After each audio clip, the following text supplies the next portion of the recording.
down and shoot it straight. Fagan and Biegel in the morning on Hot Talk, KOAN. And now, Fagan and Biegel.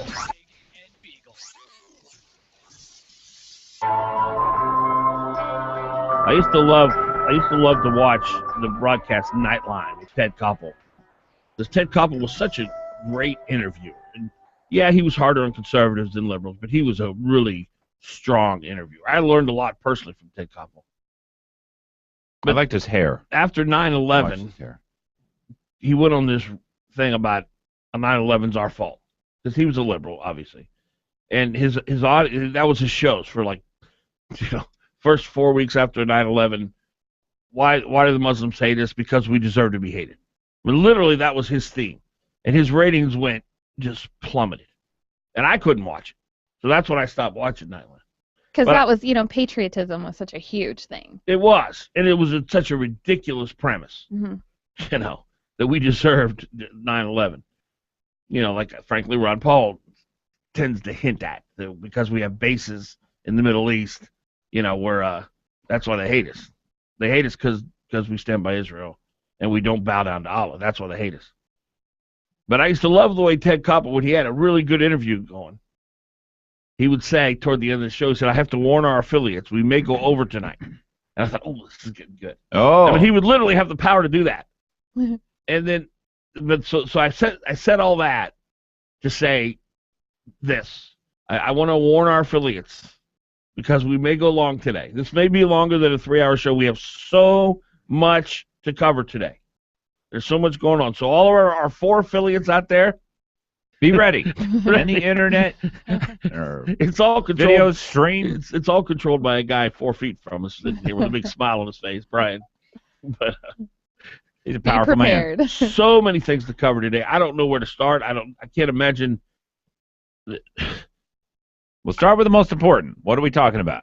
Well, let me just say, I don't know where to start. I don't know what's most important. We've got first of all, Ivan Moore, who said about Prop 1, the first Prop 1, let's shut down the economy, Prop 1. Ivan Moore said that would win by 10 to 13 points. So he was wrong by 17 points or 18 points. That's right. Okay, approximately. That's not a great reference. It wasn't. Well, another thing about Ivan Moore that I've noticed is that his polls always, like Lisa Murkowski was going to lose to Tony Knowles when she ran against him. So he always picks the guy on his side or gal on his side, and he's wrong. He's got a dog in the fight, and he's wrong. So I mean, because there are pollsters who do have dogs in the fight, but they still know what their craft is, and it's very important to differentiate between those two kinds of people. Yeah, because there are pollsters who will tell you this is not going well for you. Right. Right, when you hear a poll, you think that it's totally unbiased, but there's so many leading questions they can ask. It's the way you ask a question. Well, now Moore came out yesterday and said the pot initiative is up by 18 points. So within the margin of error on his 17-point. That's right. So that means that it's going to probably lose or win. It'll win by 1. It's winning by 1 right now. If you apply his typical 17-point margin of error, there you go. We got nothing to worry about. Now, Matt Larkin, who now runs Dittman Research and will be on the show today, literally came within percent. I mean, he nailed the Senate race. Did you see the results? You mean the primary? The primary. Yeah. I mean, he just had it within a point or two on all the very candidates. Accurate. It's very almost accurate. Amazing how he can do it over and over and over. Well, he was trained by the best. Dave Dittman was always. Yeah. I remember I wanted to punch Dave Dittman. Uh-oh. It was the Joe Miller Lisa Murkowski election. I'm down at the central headquarters thing. We're doing radio live from 8 to I think we're going from 8 to like Forever. Yeah. And so I think we started at 7. And so we're talking to Dave, and Dave says, yeah, I can tell you who's going to win, but I'm not going to say it until after the polls close. And he wouldn't tell me. He honestly wouldn't tell me. So we're talking. He was my guest. Uh-huh. And at 8:01, and he told me, and what he said was exactly what happened. Yeah. Wow. Murkowski won by the percentages that he said. I mean, literally to the number. So Dittman's always been the best. And Larkin has been trained by him. He's his apprentice. So he's carrying on that and I'm sure Matt is probably refined but I trust me. When I hear Matt Larkin say something, okay, that's gold. Mm-hmm. That's gold. Ivan Moore, not so much gold. Or like dung. Fool's gold. So don't get disheartened if you see on your Facebook page that Ivan Moore says the pot thing's going to pass by 17 points. 17 points. Yeah, or 18 points, whatever he said. Well, I guess let's see the Colorado one. This was so surprising from yesterday. Yes. Big news we got yesterday. What was her name? Joe McGuire. Joe McGuire, and she comes out of Colorado. She said that the initiative down there to commercialize, not legalize, not decriminalize, commercialize. It's very pot. Similar to our initiative. Very similar. Yes. Yeah. And she said, what did she say? She said there are more pot stores than there are now. No, here's the thing. They have dispensaries now. The retail stores start in 2015. So this is the thing, Glenn. This is just the start of it. This is just the start of it. Wow. So already there are more dispensaries in Colorado than McDonald's and Starbucks. No, combined. McDonald's and Subway combined. No, Starbucks. Starbucks, yeah. Oh, I thought it was Subway. No, Starbucks. McDonald's and Starbucks combined. There are more pot dispensaries. Yeah, you're just hungry, okay? But here's the thing. It's going to get much worse in 2015 when the retail shops are going to be, you have Alaskan Red and Colorado Blue and all kinds of weird. Anyway, it's just going to change the landscape of Alaska. Go ahead, Brian. It's going to be like the real Walking Dead. But I mean, with that many stores open, somebody's supporting them. Around. Yeah. Just glazed eyes and. But anyway, the most surprising statistic there was it passed by 10 points, passed 55-45, where people said, because it only takes 50% in there to pass a constitutional amendment, but it takes 2/3 to repeal it. It wasn't it wasn't a constitutional amendment. It was a ballot initiative. But she said it has some kind of constitutional foundation or something, and then it takes 2/3 to repeal it. Well, here's the thing about look, we have a bad ballot initiative process, but it's not nearly as bad as Colorado's, because Colorado says once a ballot initiative passes, it takes 2/3 of the legislature to undo it. Wow. In Alaska, we can just pass laws in 2 years and gut the thing. That's the beauty of our ballot initiative process. Okay, so it takes 2/3 of the legislature. Yeah. It's opposed by 60% of the people now, so it had a 15-point swing in after it was enacted, like 18 months. Yeah, and the worst of it is you have to hit. Yeah, and you have to believe that people are going to be going, "What in the world were we thinking? This was stupid." Yeah. Yeah, she called it buyer's remorse. Yeah. I thought that was great. Yeah, but no, that was very important. I think when you ask me what's the most important, and I'm pretty comfortable Sullivan's going to kick little Marky Mark's butt, so I'm not. Marky Mark. Marky Mark is the Marky Mark and the Funky Bunch. But I'll tell you this: I'm so worried about this governor's race, and what's going on with this National Guard scandal and the way that the Parnell they could not have handled this story any worse. Right. They honestly couldn't. Every time they tried to address it, it kind of came back to bite them. Well, today with the development of them withholding apparently public information, we're gonna get into that next. 6:14, Fagan, Biegel, Bonnie, Matt Larkin's coming up. 569-1080. That's the telephone number. Bonnie, Matt Larkin's coming up. 569-1080. Fagan and Biegel on Hot Talk KOAN and online at 1080KOAN.com. Pumpkins. Bell's has pumpkins. Boy, does Bell's have pumpkins for Halloween. Big ones, small ones, every size and type. And Bell's has gourds, lots of gourds, and squash, lots of squash. So whatever you have in mind for your Halloween display or for your jack-o'-lanterns, you need to make it out to Bell's Big Pumpkin Patch on Specking Road and also at Bell's on Cranberry Road.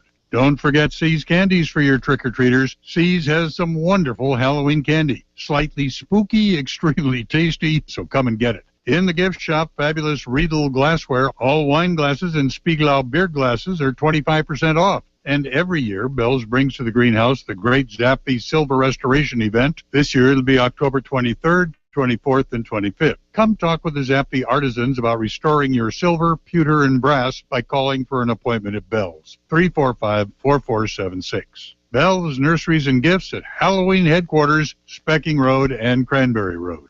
In Washington, Mark Begich has voted with Barack Obama 97% of the time, adding trillions to the national debt, casting the deciding vote for Obamacare, and protecting Obama's executive amnesty for illegal immigrants. Alaska needs a senator who will fight back against Obama's agenda. As our Attorney General, Dan Sullivan sued to stop Obamacare and defended our Second Amendment rights. As Alaska's DNR Commissioner, Sullivan stood down Obama's EPA, unleashed new energy production, and created Alaskan jobs. Now Sullivan is running for the U.S. Senate to stop the Washington big spenders from bankrupting America. Sullivan will cut wasteful spending and support a balanced budget amendment. And Dan Sullivan is pro-life. He'll protect life while fighting to repeal Obamacare. Dan Sullivan, strong leadership for Alaska. I'm Dan Sullivan. I'm running for the U.S. Senate, and I approve this message. Paid for by Sullivan for U.S. Senate. You're on with Fagan and Biegel on Hot. Weekdays 6 to 9 a.m. The Talk of the Valley, KVNT.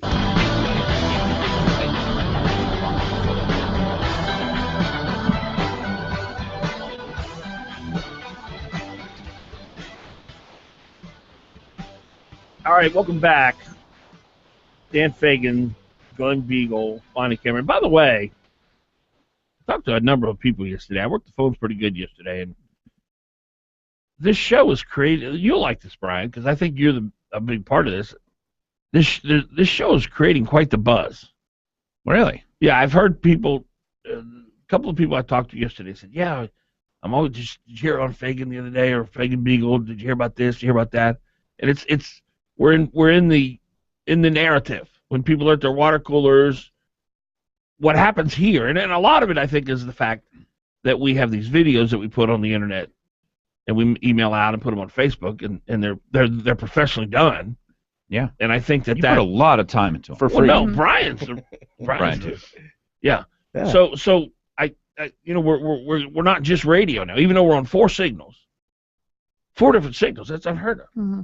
And then we've got videos emailed out to thousands. Our Facebook page has 15,000, and another 5,000 on my personal page. We put them on your page, we put them on Bonnie's page, and so it's And by the way, we have a new thing we started. It's the Dan Fagan, and I can't change the name to Fagan Biegel because I lose it, and we lose the people who are already there.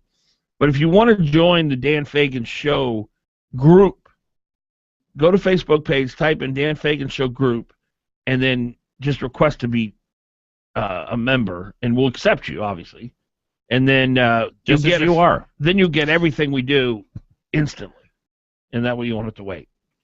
And if you want to send me your email address, I'll put you on an email address, danfaganshow@icloud.com, danfaganshow@icloud.com, and then I'll put you on the... If you do want to watch what goes on in the studio, which half the time is really ridiculous, and there's twice as much information going on as we look at each other and roll our eyes That's and whatever, half the show. whatever it is, exactly, then you're really going to want to get the email because it'll make it 10 times easier for you to find us. So this story by the Anchorage Press, it's gut-wrenching. It's very difficult to read, and it involves the National Guard's scandal. And I would say I can't read the whole thing, but I'm just going to give you a couple of little highlights in case you haven't read it, and you should. And you can go to theanchoragepress.com, and the title of the story is "Commander Untouchable." It involves this guy, Lieutenant Colonel Joseph Lewandowski. Do you know who that is, Glenn? Do you know him? No. And he is apparently a former pornography company owner and co-founder of an end times fundamentalist group. Both of those things. That's an odd pairing, isn't it? Yeah. It's whacked. It's like the world's about to end, and I own a... If I thought the world was about to end, I don't think I'd start a pornography company. No. Maybe I'd go out and sell Bibles or something, right? It changes the meaning of going out with a bang. Yeah. And so he joined the National Guard in 2003, and the bottom line to the story is that this guy was bad news. And yet Cactus completely ignored that, and they were close, and he covered for him, and it was pretty ugly. And the March here, I'll just read this sentence. There's a March 3 report that finds Lewandowski failed to act on multiple complaints of serious misconduct, including sexual assault against 4 senior non-commissioned officers under his command. The report covers the period from November 2007 to May 2012, when Lewandowski, the commander of the Alaska National Guard Recruiting and Retention Battalion, and it names the 4 commissioned officers, and it said they were given special treatment, and they were given the impression that they were above the law. So I'm going to read a little bit more here. The investigators also found that Lewandowski had condoned and furthered illegal steroid use by Guard personnel and had violated National Guard codes of conduct on multiple occasions. These included using government vehicles for outings to strip clubs, and Lewandowski being publicly intoxicated at the 2012 Iron Dog Race Party, not to be confused with the Palin Brawl Iron Dog Race Party. Rumblegate, where they were on. Lewandowski arranged for the National Guard to become the presenting sponsor of Iron Dog. Well, that's not really. I want to stay on the focus here. Excuse me.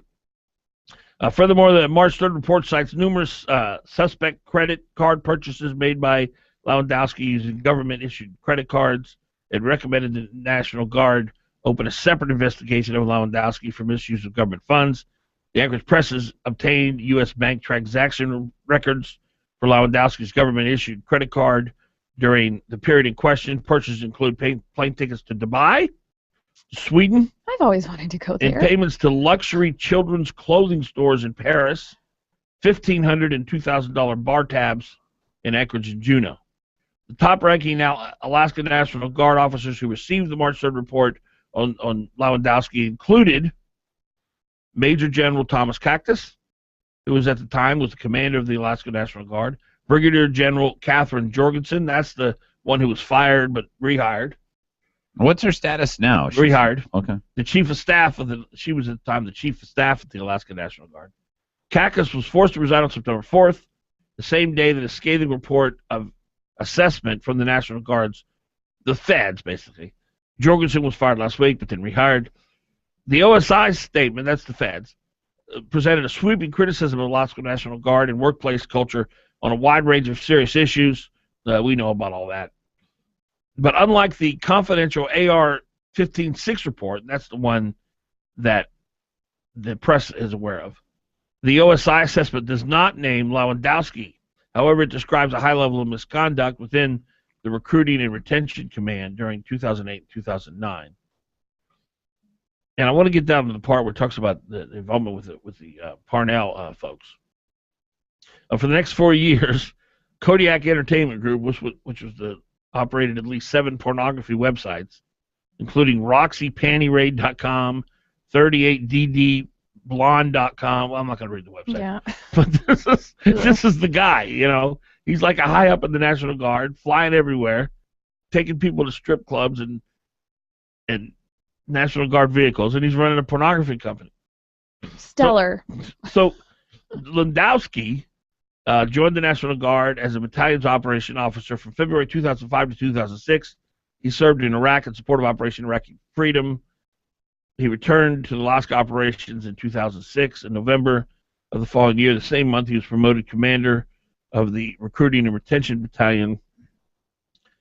Lewandowski registered the Berean Watchman website. Now, this is his End Times website, which should not be confused with his pornography website, to the official National Guard mailing address.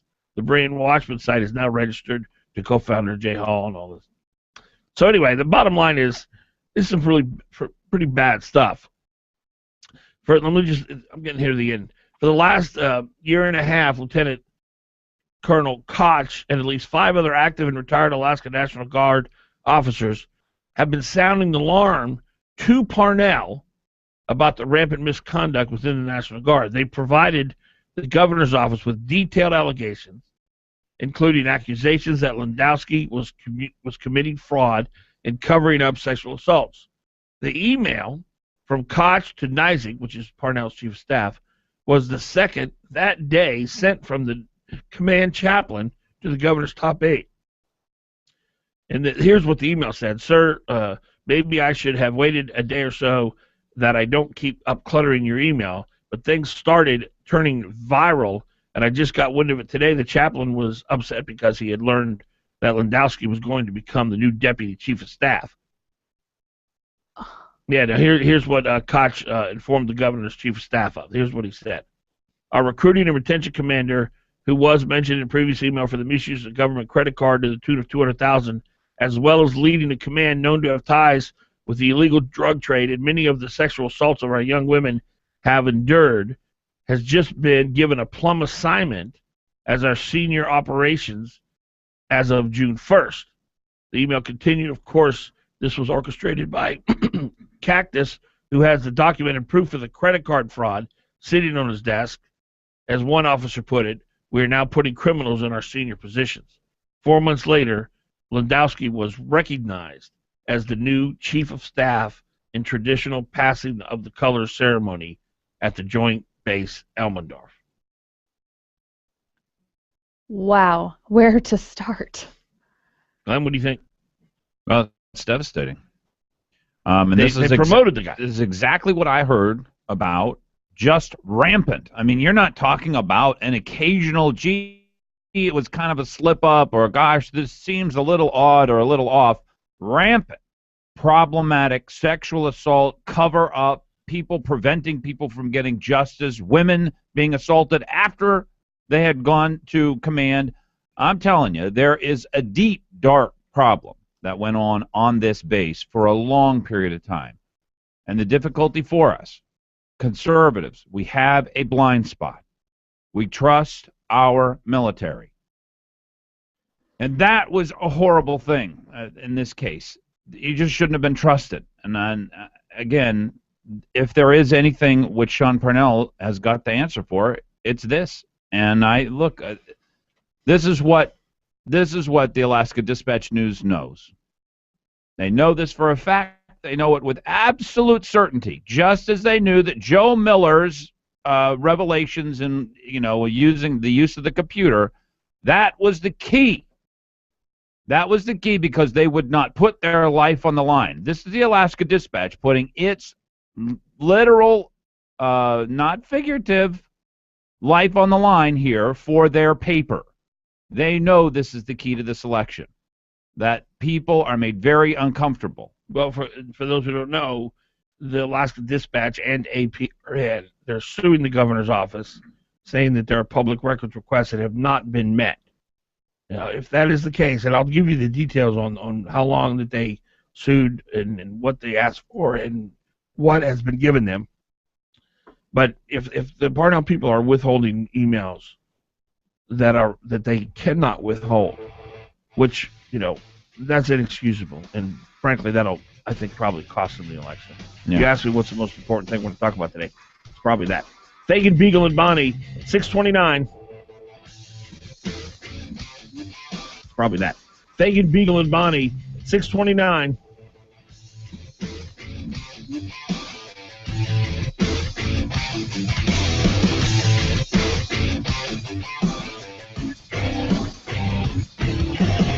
Don't just sit there. Give them a call. 569-1080. Join the conversation. KOAN. With KOAN News, I'm Ann Kenda. A Wasilla man has been charged with the first-degree murder of his own daughter. 69-year-old Michael Wolverton is accused of firing a fatal shot at 47-year-old Shannon Wolverton in a home on Mariah Drive on Tuesday evening, during a dispute about Shannon bringing home a man he did not approve of. He reportedly told investigators that his daughter has a violent nature and that she had dared him to shoot her while behaving in a threatening manner. The suspect is not the same Michael Wolverton who works as a judge. The ACLU in Alaska is urging the state not to continue to defend its ban of same-sex marriage. Many legal analysts say any defense of the ban is not likely to succeed. A lawsuit filed by 5 same-sex couples in Alaska is scheduled for a hearing tomorrow. About 20 members of the Alaska Air National Guard are coming home in 2 groups after a 3-month deployment in Africa. That's your Hot Talk News Update. Today, cloudy skies with rain, high 39. Cloudy skies with some rain for tonight, low 30. Periods of rain for tomorrow, high 46. Friday night, low 38. Saturday, mostly cloudy with occasional rain, high 48. Sunday, periods of rain, high 45. Hot Talk, breaking news, and the latest weather, KOAN 95.1 FM and 1080 AM. The highway, a strip of asphalt to carry you between points A and B. But in an all-new 2015 Mercedes-Benz GLA, there is no point B. Because when you're driving a GLA from Mercedes-Benz, you're not concerned with the destination, only the adventure. With off-road transmission mode and a sleek design, this SUV performs with confident style on any terrain. And no matter where your adventure takes you, the all-new GLA's sporty, expressive styling fits in, yet stands out, complementing the many sides of you. See your authorized Mercedes-Benz dealer today and see the world differently in a GLA 250 4MATIC, starting at $33,300. MSRP for a 2015 GLA 250 4MATIC excludes all options, taxes, title, registration, transportation charge, and dealer prep. Options, model availability, and actual dealer price may vary. See dealer for details. Mercedes-Benz of Anchorage. The best or nothing. Hi, I'm Senator Anna Fairclough. I don't know about you, but I'm tired of seeing good people attacked, and that's why I'm speaking to you about my friend Kathy Giesel. Senator Giesel deeply cares about her neighbors and what matters to them. She takes the time to listen to their issues and bring those concerns to Juneau. I'm disappointed that her opponent is willing to attack her and not stand on his own record. Kathy Giesel is someone I'm proud to work with, and with your support, she'll continue to fight for you. Thanks, Anna. I'm Senator Kathy Giesel. I'm proud to serve with great Alaskans like Anna Fairclough, and I'm proud to be your voice in Juneau. I'll stand on my record and the work I've done in Juneau. From issues like healthcare, jobs, education, and a long-term fiscal plan to keep Alaska on the right track, I'm there for you. Paid for by re-elect Senator Kathy Giesel for State Senate 12701 Ridgewood Road, Anchorage, Alaska 99516.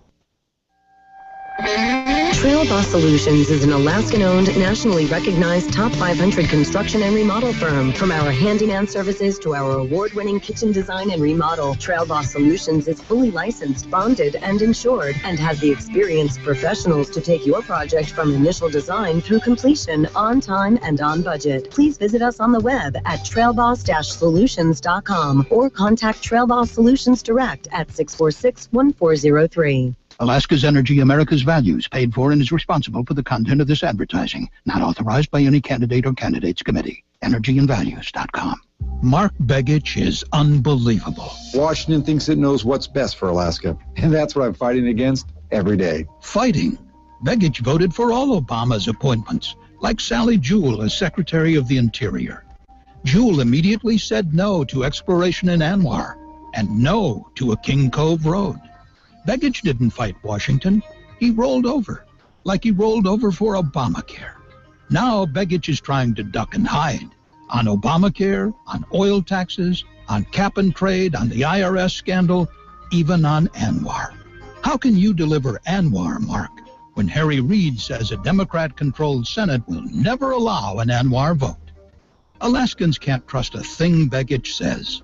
It's time to replace Malarkey Mark with U.S. Senator Dan Sullivan. Here's my good friend, Keith Monternock. Automotive repairs can be frustrating. Let me help. Call 349-1637. I have been in business for nearly 20 years at the same location. Specialty Truck and Auto is in South Anchorage behind the Long Branch Saloon where Diamond becomes Abbott. I have 6 ASE certified technicians working from 7 a.m. until 6 p.m. Monday through Friday. I have a voucher for any of the 6 Alaska Laser Wash locations for each customer. If you schedule ahead and need a ride when you drop your vehicle off, I may be able to help. Call Specialty Truck and Auto, 349-1637. You're on with Fagan and Biegel in the morning. Give him a call. 5 and Biegel in the morning on the Talk of the Valley, KVNT 92.5 FM, 1020 AM. Yeah, I want to warn our affiliates. We may go over today. We've got so much to cover, so many things to talk about. Dan Fagan, Glen Biegel, Bonnie Cameron.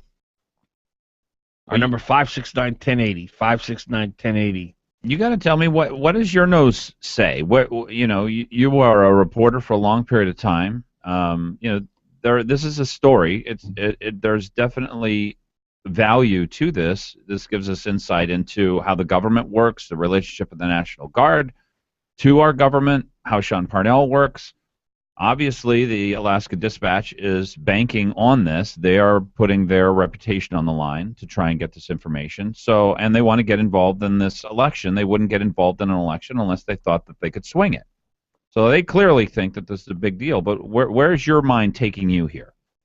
Well, I think what happened at the National Guard is without dispute. I don't think there's any disputing that it was poorly run, that really bad things happened, and there were officials in the National Guard who were in charge who looked the other way. Now, you got to always go to the top, which would be Cactus at the Guard, and he's gone. And Parnell, he's fired McHugh Pierre, and he's in his office. Who's McHugh Pierre? McHugh Pierre was the public relations guy for the National Guard, and the two chaplains who had been raising these issues, McHugh Pierre brought them into his office and demanded that they sign a confidentiality agreement that they will stop speaking about this. They didn't sign it. And for that, McHugh Pierre was fired. And he's a former college student of mine, by the way. But he should have been fired for that. So that just the fact that that happened, that there was clear intent to shh, don't say anything about this. Did they think that was going to go away? Of course. Okay. Of course. Well, there was clear corruption. I mean, my take on this is that Cactus is a corrupt person. He was supporting somebody who's corrupt. That's basically what the story here is about. In the Anchorage Press today. Yeah, in the Anchorage. Lewandowski is his name. There's overwhelming evidence that he misused funds. And then was promoted. Misused credit cards. Right. Was running a pornography business on the side. Right. And then he was promoted, yes. So, here's the big story, Glenn, and it's always the big story. What did the president know? When did he know it? What did the governor know? When did he know it? And whoever, and the main focus of the story now has to be Sean Parnell. What did he know? When did he know it?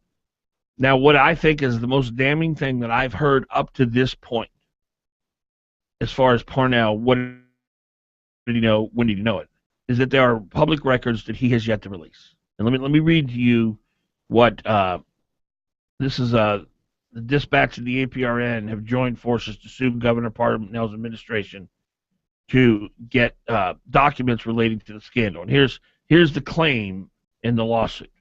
The governor's office has been wrongly denying public record requests that could help voters verify whether Parnell acted swiftly in dealing with numerous allegations about mishandled sexual assaults, harassment, fraud, favoritism, and other misconduct, including abuse of power within the Guard over the past several years.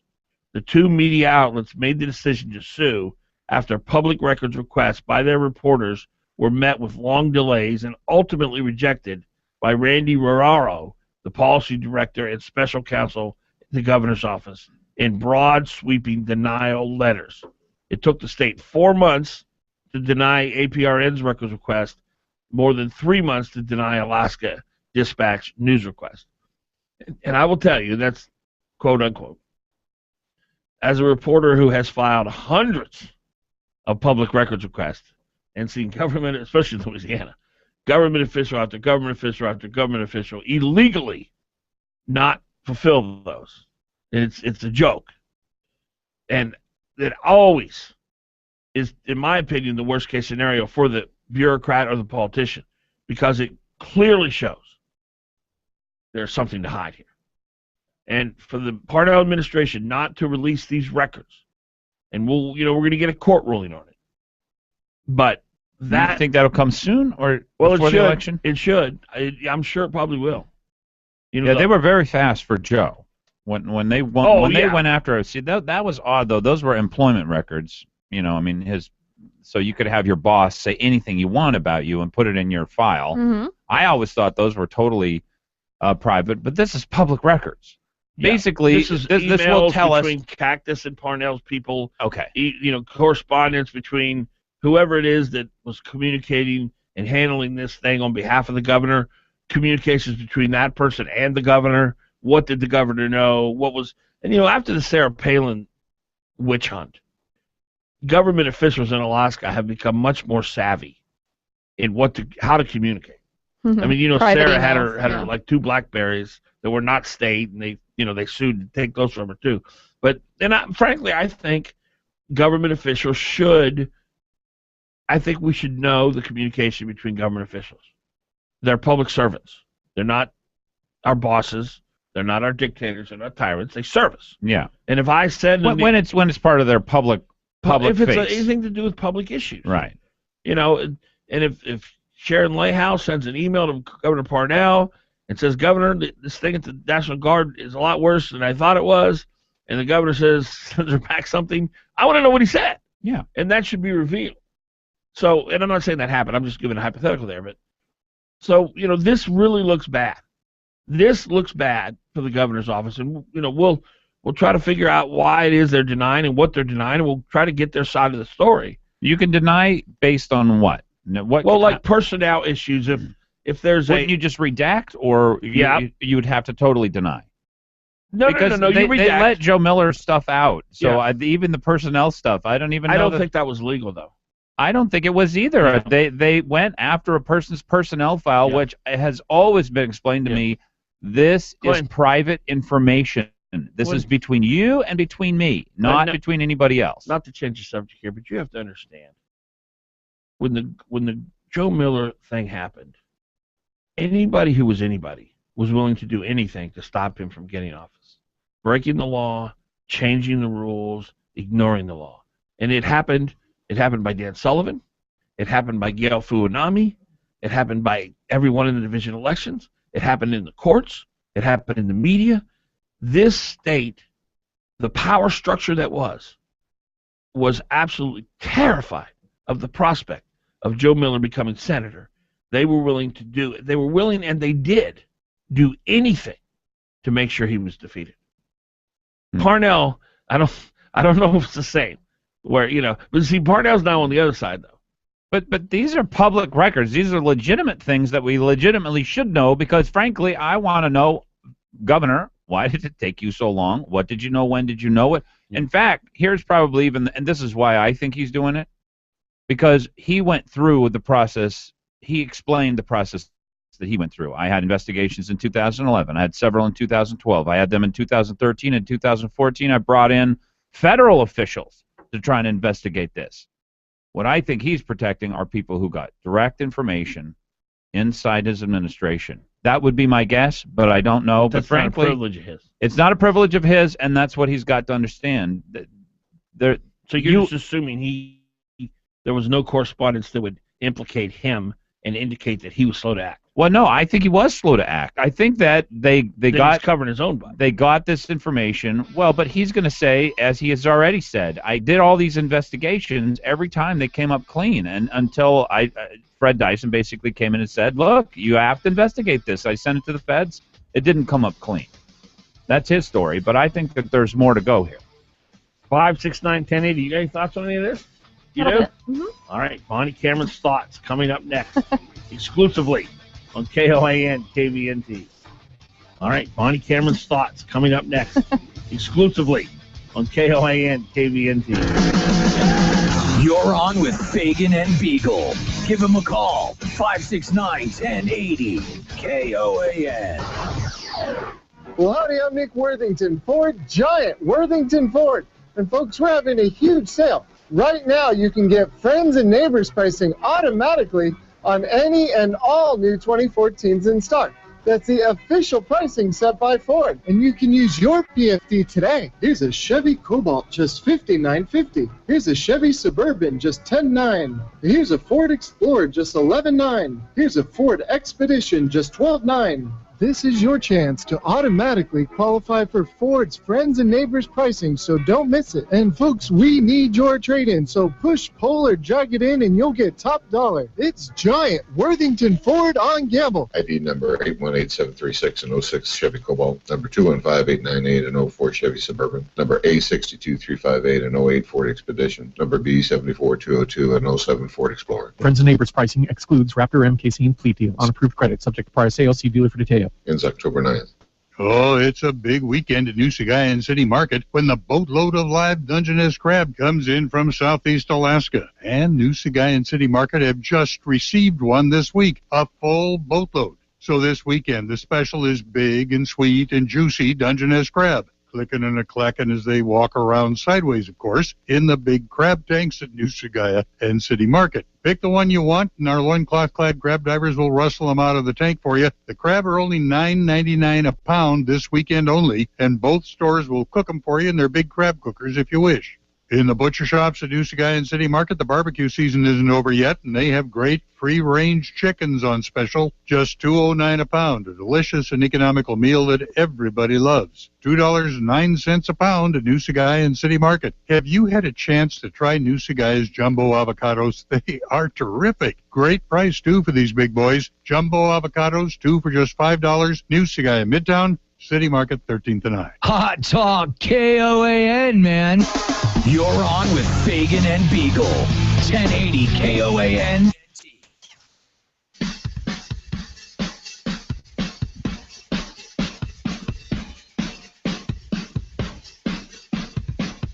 All right, welcome back to the Dan Fagan, Glen Biegel, Bonnie Cameron show. 6:47 in the morning. We're talking about the National Guard scandal and how it relates to Governor Parnell. There's plenty of new developments that we've been telling you about. There's a big story in the Anchorage Press further documenting some of the abuse.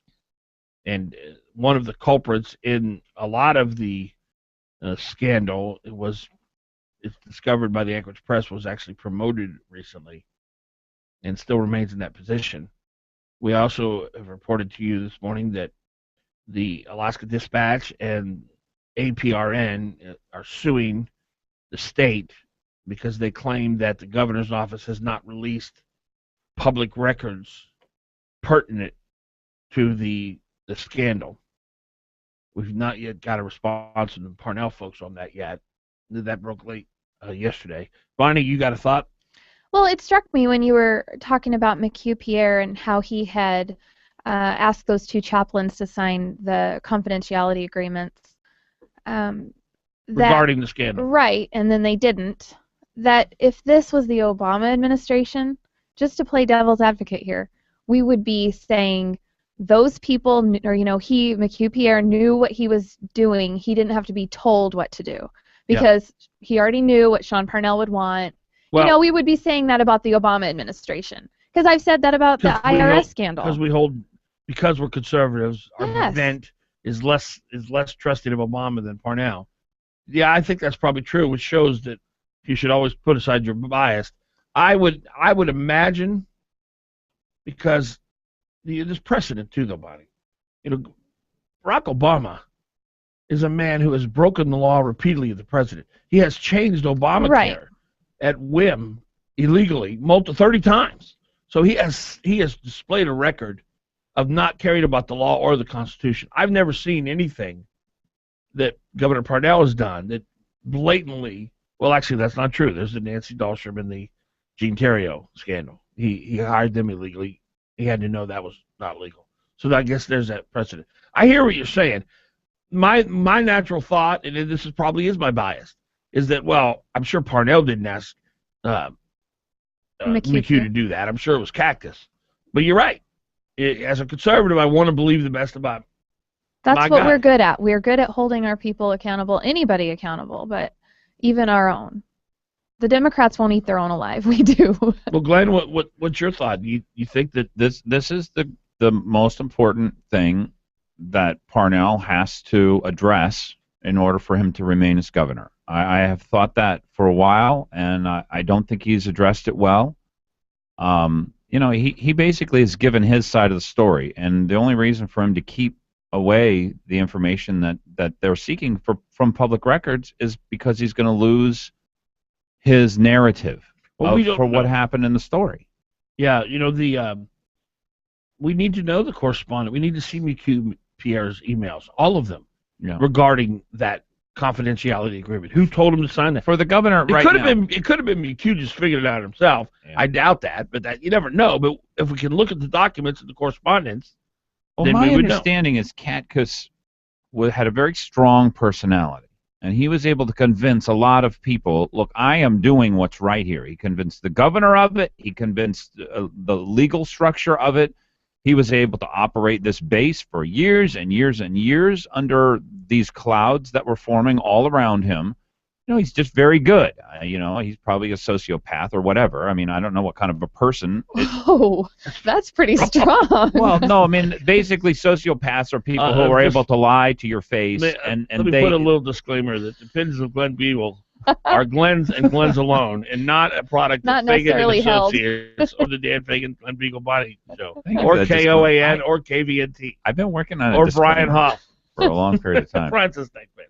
Anyway, so I don't think very highly at all of Katkus, and I think I know what kind of a man he is, because when they gave me the lowdown, when the two lieutenant colonels, or maybe one of them was a colonel, lieutenant colonel, about what was going on in that base, it matches exactly what is being explained here in this piece in the Alaska Dispatch. So I have no doubt that there is corruption, deep, dark, horrible, awful corruption on the National Guard. Cover-ups, and that Katkus was at the heart of it, that he knew all about it, that he allowed it to continue. I don't know what his involvement was, but I do know that people like that have this strange power to convince other people that, look, because they have a great story, and as long as you don't question the story, you buy in. Yeah. You are 100% into whatever that person is saying. So I don't know. You're right. Whatever McHugh Pierre did, if Parnell asked him to ask these guys to cover it up, obviously Parnell's done for. I can't imagine that that's the case, but he's done for. I think, to me, Parnell's sin here is he bought into what a bad person was telling him, and he let it go on for a long period of time. And rather than listen to the second or the third or the fourth or the 10th person who asked him to do something about it, he waited till the 20th or the 30th person, which happened to be Fred Dyson. He trusted the wrong people, and he gave power to the wrong people. Has he admitted that? Who? Parnell. I believe he has. I believe I think you're right. That's a sin. Yeah. But look, he's admitted that, hasn't he? Yeah, but in some sense you can't just say I'm sorry and it's okay. No, that he trusted. Oh, right. Yeah, but some sense you can't just say, well, I'm sorry about that, and it's okay. You can still say, well, I understand you're sorry about it, and I appreciate that, but the fact is that is a leadership quality that has to be present, and somebody who's going to lead the state of Alaska, you have to have enough judgment, you have to have enough force behind you, you have to be able to take a risk enough to be able to go and ask hard questions, and not just believe what people want to tell you, because sometimes bad people are going to tell you things that are false, and you have to be able to sort that out. Yeah. So this is a judgment that the people of Alaska are going to make on it. I mean, but this is making me not want to vote for Parnell, so he's got to come out with something. Because I don't want to vote for Walker. I'm not going to vote for Walker. But it's one of those things where we have to... No. Libertarian candidate for governor. She was in the studio the other day. I'm going to check the APOC report, see if Bonnie gives money to Claire. Yeah. Carecliff. Whatever. Anyway. No, he needs to answer to it now before people's minds start forming their own real strong opinions. Right. And the difficulty for Parnell is there is another part of him which is a very good part, and that he's very loyal. You saw that with Palin. He did not believe Palin's story. He did not believe in the policies that she was putting forth, but out of his duty, what he saw as his duty, and I think erroneously, but what he saw as his duty to her, he kept her policies in place. He argued on behalf of her policies in order to be part of her team. You don't think he ever believed in ACEs? I can't imagine. I can't imagine. But Glenn, loyalty, people talk about loyalty, and I don't think they quite get loyalty. Loyalty to a person who's going down the wrong path or promoting something that's not true or good or decent is not an attribute. People say, well, I'm very loyal. Well, I'm loyal to ideas and truth. And while I may not, if you all of a sudden become this horrible person and start cheating on your wife and just start stealing and doing all bad stuff, I'm not going to stab your back and go around and tell everybody. But that's what I'm talking about. But it's going to affect how. Sure. I'm not going to go around telling people that you're a great guy. Like right now, when I talk about you in favorable terms, that would cease instantly. And for him to back her policies when they were so destructive, that's loyalty to a fault. That's not an attribute. Yeah, because to a fault. ACEs kept us out of the oil boom. And Mr. Parnell waited way too long, and I give him full credit for fixing it, but he waited way too long to fix it. He waits too long. He should have, the day Sarah Palin quit, and here's the thing, that was her lowest moment. She had no power the day she quit. And if he would have come out that day and said, I think the Palin administration, here's what I would have done if I was Sean Parnell. The day she quit, I would have said, I believe that Governor Parnell was wrong in abandoning Alaskans. She asked us for her vote. You mean Governor Palin? Governor Palin. What did I say, Parnell? Yeah. Sorry. I would have come out the day she resigned with that silly speech that made her look like she belongs in a mental institution. Now I'm getting as mean as Glenn. I thought it was good. You thought her speech was good? Oh, my No. goodness. You're not remembering it The very one well. outside? The one where she gave outside? Oh, my God. It was the worst speech in history of mankind. But that's I felt because so you bad for her by then. probably listened to it 100 times, Dan. And as you listen to it 100 times, I bet Bonnie's listened to it once. Yeah. The day. Okay. All right. Well, that's one of Palin's gifts, and one of her deficits is the first time you hear her say things, you go, that was really nice. I feel so bad for her. And as you listen to her over and over and over again, as you did, Dan, you go, oh my God. And it gets worse and worse every time you hear it. But back to what I would have done if I were Parnell. I would have the next day I would have called a press conference and said I'm very disappointed that Governor Palin did not live up to her commitment to Alaskans. She asked us for her vote. She did not fulfill her commitment. And now I've been put in a position of governor. And frankly, I believe many of the policies that the governor implemented, I disagree with. And we're going to begin to work to change some of those. And you didn't do that. You would have done that. I would have done that. Most people would have done that if they believe the way you and I do, and if Parnell believes the way we do, which I'm assuming he does. That would have been the first thing you do, because she had discredited herself that day with everyone but the most rabid Palin boss, right? I admittedly was. Yay. I'm still sitting here shaking my head saying no. I don't think most people would. 569-1080. Fagan, Biegel, and Bonnie, 658.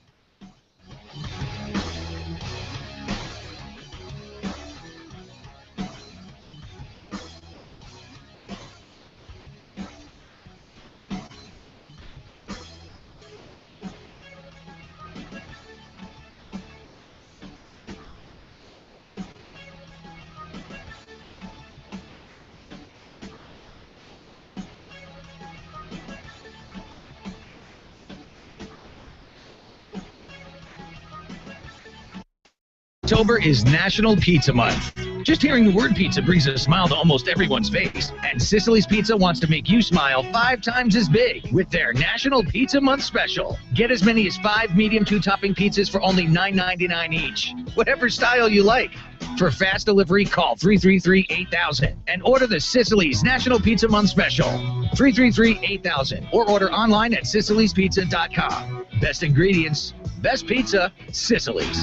Just call Sicily's Pizza. 333-8000. Listen online at 1080KOAN.com. Hot Talk 95.1 FM, 1080 AM, KOAN, Anchorage. Fox News Radio. I'm Dave Anthony. More American boots will be on the ground in Africa battling Ebola. 100 Marines will be on board 2 military aircraft heading to the area dealing with the outbreak that's killed 3,800 people. Leaders of some hard-hit African nations want more international help. Fox News Radio's Kitty Logan's live in London. UN Secretary General Ban Ki-moon has called for an increased global response. The president of Sierra Leone says his country desperately needs more funding and medical staff to tackle the virus. A meeting was held today with the leaders of the 3 most affected West African nations and world financial officials to discuss the outbreak. In Spain, 6 people are quarantined in hospital after coming into contact with an infected nurse. They're not showing symptoms, but the hospital says the nurse's condition has deteriorated. Health experts believe Europe is well equipped to cope with the Ebola cases, unlike in Africa, Dave. Kitty, more battling today for control of a Syrian border town. We believe that we saw at least one, maybe more, ISIS car or truck bombs hitting Kurdish locations. Huge blast. Fox's Greg Palkot is in nearby Turkey. Also heard airstrikes in the distance. CENTCOM confirming that there were 5 different airstrikes in the past 24 hours hitting ISIS units, meaning groups of terrorists, as well as a training camp, a support base, also some vehicles. Turkey is not joining that fight in Kobani. U.S. envoys are in Ankara today for talks to get the Turks more involved. A series of small wildfires keep burning north of Sacramento, California. One in Applegate, a home there was torched, dozens more threatened. Very stressful. It's so scary. You know, the house can be replaced, but the lives can't. So I was just glad that my brother-in-law could get everyone out. Part of Interstate 80 was shut down. Imagine the horror of this. 2 landscapers working in a house in Douglas, Arizona yesterday were attacked by a swarm of bees, thousands of them. One of the men died, the other's in critical condition. Fox News Radio, fair and balanced. You've been thinking about switching to solar. Don't wait much longer or you'll miss out on this year's federal tax credit. Move quickly because the tide is turning. Solar power's becoming a threat to big energy profits. In fact, some power companies are even pushing for extra fees to make up for lost revenue. Warning, you must have your solar system up and running by midnight December 31st or you'll miss out on this year's federal tax credit. Energy prices are expected to increase by as much as 40% in the near future. Go solar now with no down payment, interest, or payments for a whole year. You can afford it because we finance. Get your government money and save big every month. Big Energy is getting nervous and the door of opportunity is about to slam shut. Paying $150 a month or more on energy bills? Then call 1-800-MY-SOLAR now for a free in-home assessment. 1-800-MY-SOLAR. My home, my savings, 1-800-MY. There is in every true woman's heart a spark of heavenly fire, which lies dormant in the broad daylight of prosperity, but which kindles up and beams and blazes in the dark hour of adversity. The 2014 Alaska Women's Summit, the University of Alaska, Anchorage College of Health, U.S. Senator Lisa Murkowski and State Senator Liesl McGuire are calling on Alaska's brightest women to come together to work on finding answers to the toughest questions facing Alaskan women and families. Join us for 2 days, October 16th and 17th, focusing on building communities of change, self-advocacy, and removing the glass ceiling. Learn how empowerment and mentorship are vital tools in fostering successful young women. Presented by GCI. Also sponsored by SaltCheck, ConocoPhillips, and BP. Register online today, AlaskaWomenSummit.com. The 2014 Alaska Women's Summit. Come and spark your fire. Is your IT department burdened with first-line support calls about printer jams and broken printers? Are individual departments purchasing expensive printer cartridges that get buried in office supply budgets? Is your printer support strategy really a printer replacement plan? Let Alaska Enterprise Solutions show you how to reduce those high print costs. AES is a Xerox professional agency in Alaska with Xerox's worldwide support behind them. You can reach us at aesalaska.com or 561-5100. When Malarkey Mark Begich ran for U.S. Senator, he made a lot of claims about his record as Anchorage mayor. Begich knew the truth wouldn't come to light before the election. But now, history is caught up with Malarkey Mark. Under Begich, Anchorage taxes went up 27%. Under Begich, the city budget ballooned, a $142 million increase in spending. Under Begich, the city was saddled with unprecedented 5-year union contracts. Under Begich, a deficit of over $20 million was left for the next mayor to deal with.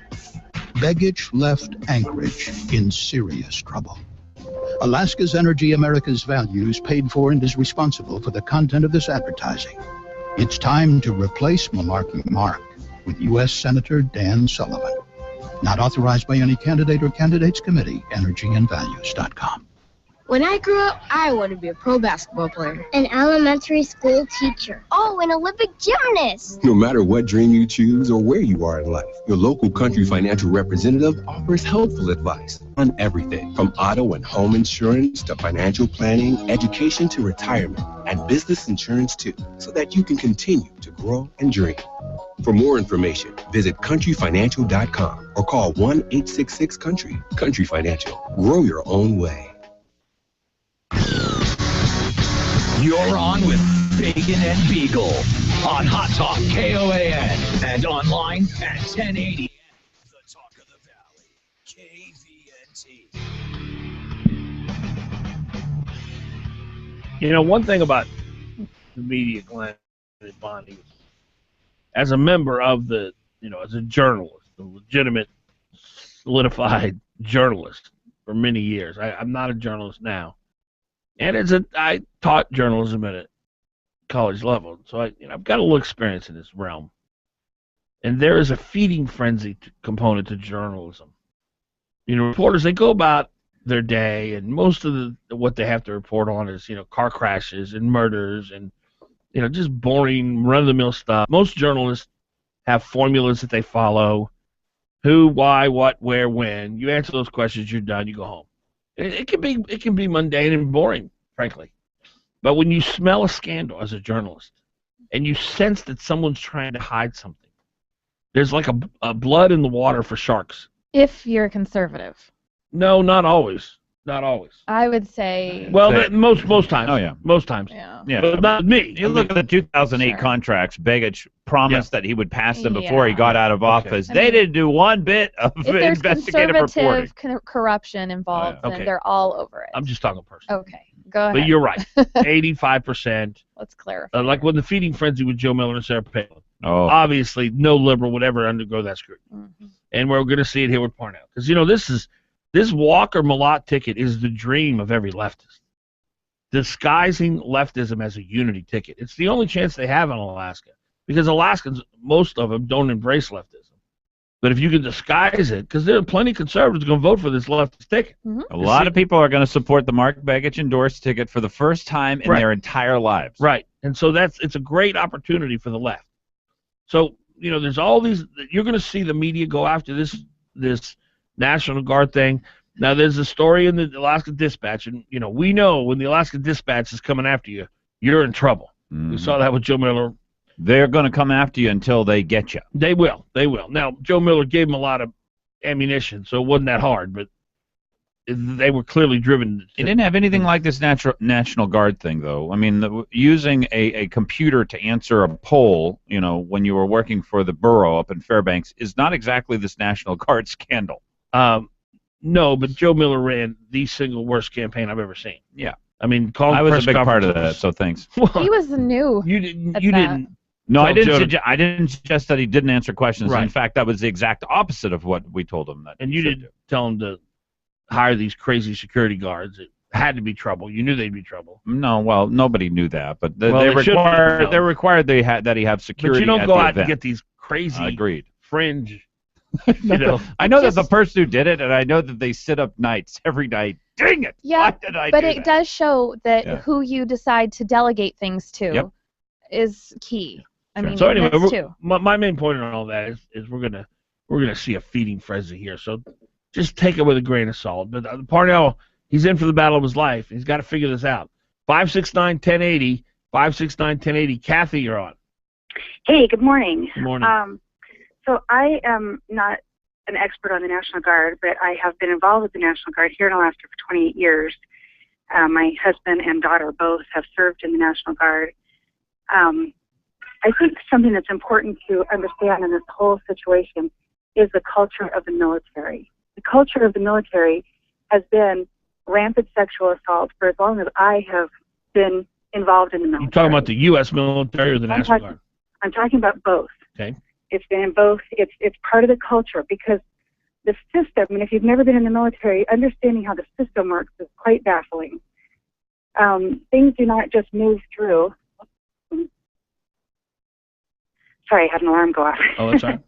things don't just move through the system in the military like they do in civilian life. You have to go through levels and change. You don't just jump over things. My perspective is that this has been a culture that's gone on. When my daughter went into the Alaska National Guard years ago, this was a concern of ours, something that we talked about that she knew about, that was, that her dad talked to her about. Her dad has talked about this in the Army National Guard for years and years. So my perspective is this is the culture, and Sean Parnell, the first governor that we have ever had, steps into this. He steps into it in the system, which is, some people say, well, that's his problem, that he doesn't just go in gangbusters and, start shooting things up. What I see is that he went into the military system the way you have to do it. There's a process. You go through the process. He went through the process. One of the things that absolutely astounds me is that he got to a point where he said, okay, I've tried the process. I've gone through all the channels. It's not working. And now he takes decisive action, gets rid of CATKIS. I can't tell you, as a military person, that's shocking. See, to me, Sean Parnell is a hero. There's not one part of what he's done that is cover up or slow. In the military, 4 years, that something like this would get done, unheard of for me. And that he got rid of 3 top guys. I just almost cried when I heard that. As a person that's been involved with this for so long, and just really felt hopeless and helpless that there was any way any kind of change was ever going to happen. For Sean Parnell to stick his finger into this problem that's been going on for as long as I've been around, and stand up and say, I'm the one that's not ever going to let this go on in this state any longer, to me, he's a hero. To me, I could say, I could have a daughter today go into the military and feel like she's not going to have to just be on her own. My daughter went in the military because I knew her character and her strength. She was not going to ever let that happen to her. But not that people have an option a lot of times. Let me ask you, Kathy, you make a very compelling case. I have chills. Yeah, basically what you're saying is it's the results that matter, and we had a very corrupt National Guard, and now we don't. But now it's better. We've got a lot to go. Okay, fair enough. And then Mr. Parnell has said that there will be more firing, so he's not done fixing it. But what would you say to the people who say he should have acted quicker? You say the fact that he did it in 4 years is amazing. What would have prevented him from cleaning house 4 years ago? If he had gone in there and just tried to not go in the system, the military would have looked at him and said no. But he has authority. He has all authority over the Alaska National Guard. They can't tell the governor no. That's right. You're absolutely right. So what was it that was preventing him from acting quicker? Because the culture of the military is just because you have authority doesn't mean that you're not subject to the system. If he had gone in there and just said, hey, this is what I hear and this is what I believe, and so I'm going to take care of it this way, the backlash from the military, I can't even imagine. To go in and just say, I've heard some things and I'm going to fire General KATKIS, the top-ranking general in the Alaska National Guard. If you want scandal, there's scandal right there. You just don't do that. He had to compile evidence. He had to go through the system. Kathy, can you stay through a break real quick? Sure. I have another last question for you too. Fagan, Biegel, and Bonnie, 569-1080. Matt Larkin, the pollster, coming up later in the show. Time currently 7:14.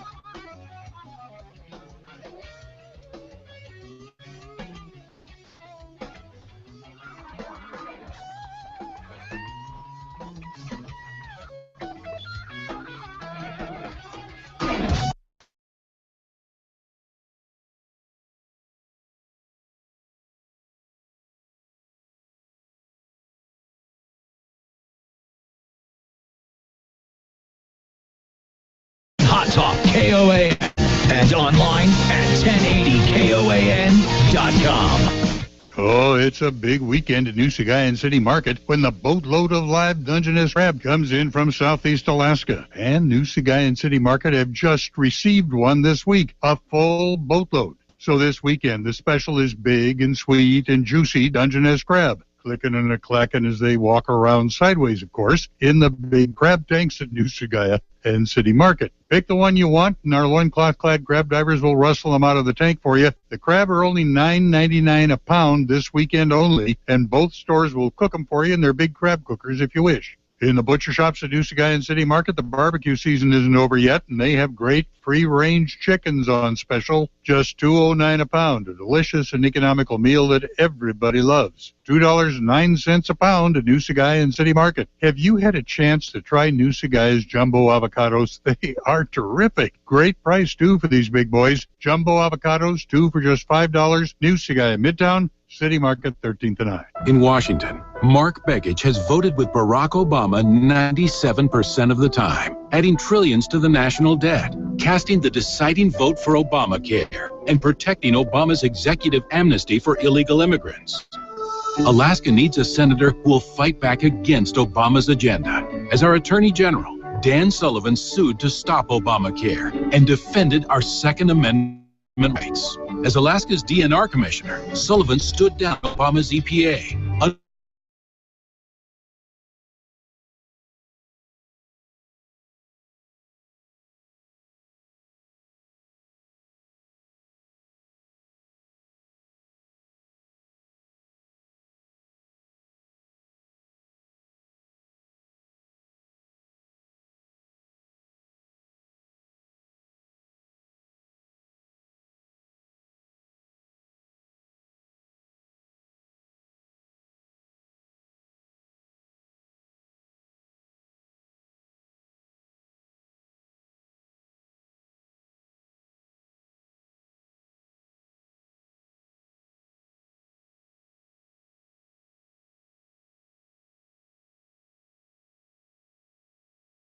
$17 in the morning. Keith Montauk, Specialty Truck and Auto, is a mechanic you can trust. Bottom line is you want a mechanic who's going to work on your car, do a good job, not overcharge you, not tell you you need a new something here and a new something there when you don't. Trustworthiness is such a big deal when it comes to picking and choosing a mechanic. And I can tell you personally, I have dealt with Keith Montauk through the years, and he is an amazing mechanic. Absolutely the best. And he's a good guy, too. Keith Montauk, Specialty Truck and Auto, right across the street from the Long Branch Saloon, across from Abbott. His number, 349-1637. 349-1637. Fagan, Bonnie, and Biegel, 569-1080 is our number. 569-1080. We're talking to Kathy, who is a former Alaska National Guard member. Her husband and her daughter. Yeah, my husband and my daughter, and it's not former. Oh, you're still in the Guard. My husband is. Yeah. And you are presenting the other side of the story that the media is not presenting. Yeah. And you're saying basically that what the governor has done to reform and fix some of the problems at the National Guard and is continuing to do is very admirable. And those who are saying that he didn't do it fast enough don't understand the system well enough. Right. And let me just say, I do not believe even General Kakis is the villain in this problem. I think that something that Bonnie had said, you surround yourself by people and you put some level of trust in them. And yeah, I mean, I'm not saying I am thrilled that he got fired. So why are you thrilled that he got fired? Because he was responsible. So how's he not the villain? The reason I say he's not the villain is I don't believe he was involved in a sexual scandal. I do not believe that he was telling people directly necessarily to cover it up, like I know some higher-ups have done before. But I think that he didn't move fast enough. I mean, if we're talking about somebody that didn't move fast enough, yeah, that was him. Now, let me ask you, Kathy, because you're in the Guard now. You've been in the Guard how long? My husband's been in the Guard for 28 years. Oh, you're not in it. Your husband is. Right. Okay. Was your husband aware of this activity that the media's focusing on now? The specific sexual allegations? Yeah. Oh, I'm sure he heard about it. So is it common knowledge? Was it common knowledge among the Guard that there were people allowed to sexually assault people and sexually harass people, and it was looked the other way? It's the culture that happens, and the system of punishment is corrupt, and that a person that brings a charge is the one that is vilified, not the perpetrator. Because in the military, say if there's a sexual assault that happens in somebody's command, and that's brought to the commander of that unit, if that commander is not very upright, and they don't want it on their record, they don't want it to bring down their unit. The commander. It's built in that way. It's built in that way. So you have people that are wanting to, further their career. They're wanting to have a better career. So what do? They transfer those people out. Kind of like Catholic Church used to do. Hopefully. Exactly. Oh, don't worry about it. It wasn't that big of a deal. Yeah. Or why did you put yourself in that situation? You're a soldier. You're an airman. You shouldn't. Why would you be so weak? I mean, it's rampant.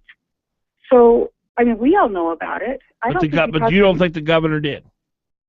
I think the governor knew about it and took decisive action. In 4 years, he delved into it, which that alone makes me love him, that he delved into it. Because no other governor had. What? No other governor had. Not to my knowledge. We had a woman governor. She never stepped up and took care of it. She was kind of a part-timer. Kathy on with us here has got a lot of information about the Guard, and it's information most of us don't have, right? We're used to, in a half an hour, they solve the most complicated murder mystery in the history of all mankind. They put the people in jail, everything is back to the way that it should be, and everything's taken care of. So we're just not used to waiting. We don't like waiting, and we don't like the idea that the governor waited at all. Now, knowing now what we wanted him to know 4 years ago. I did have a question for you about generals, because this really, to me, is where it all goes back to. These generals, it takes, from what I've heard, 20 years to find a person who's qualified to be a general. Generally, they are the most upstanding, the most trustworthy. Do you think Katkus is just that much of an exception? No, I don't. I think that if you understand the military culture, this makes a lot more sense. Do you think that he could have become general if before that he delved into this problem? No. One of the reasons that people move through the system is because they look the other way. You think they put him in the position of being general because he was good at looking the other way? No, I don't think that that's why they put him in that position, but I think that that's expected. And I think, personally, like I said before, I think General Katkus was actually one of our better generals. The guy Would you be surprised if it came out that he was putting, like, for instance, Lewandowski, who was put into as the second highest position on the base, and he's known to have massive amounts of criminal activity here at this point. So does it surprise you that he's surrounding himself with other people who are so obviously corrupt? Well, not necessarily surprised. Disappointed. I'm not actually. I rarely get disappointed in anything that these guys do because well, to you it's a job, and we put up with things that are jobs. So it's such a different perspective you have than the most of us. Different, yeah, because I'm talking about a lifetime career.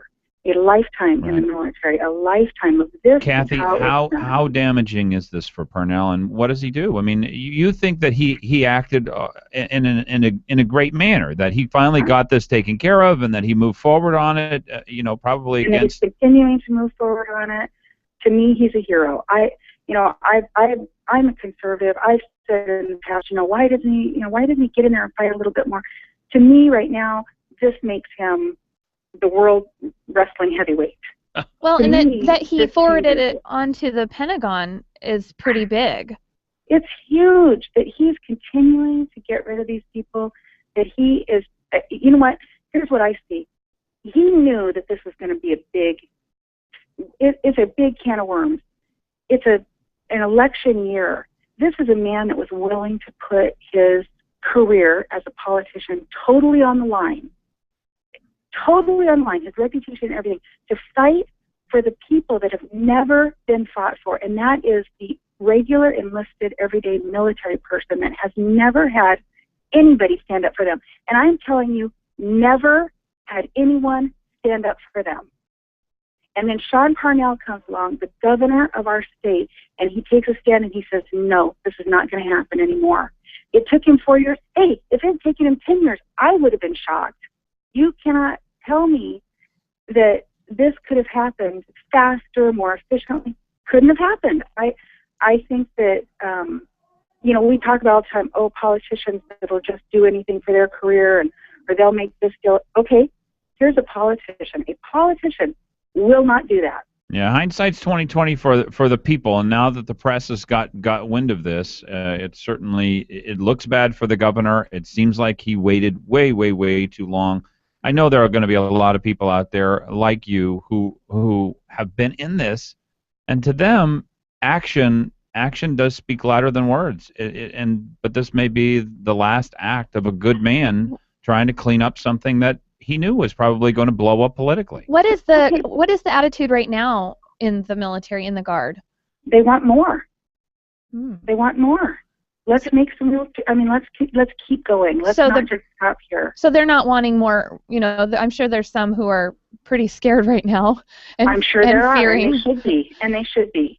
And those of us who have been, wanting change, praying for change, we're saying, please don't stop now. And let's do this.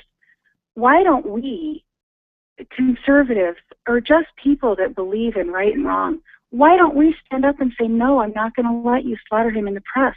Why don't we stand up and say, you know what, we're not going to let you twist this so that he's the villain. Let's remind people he is the hero.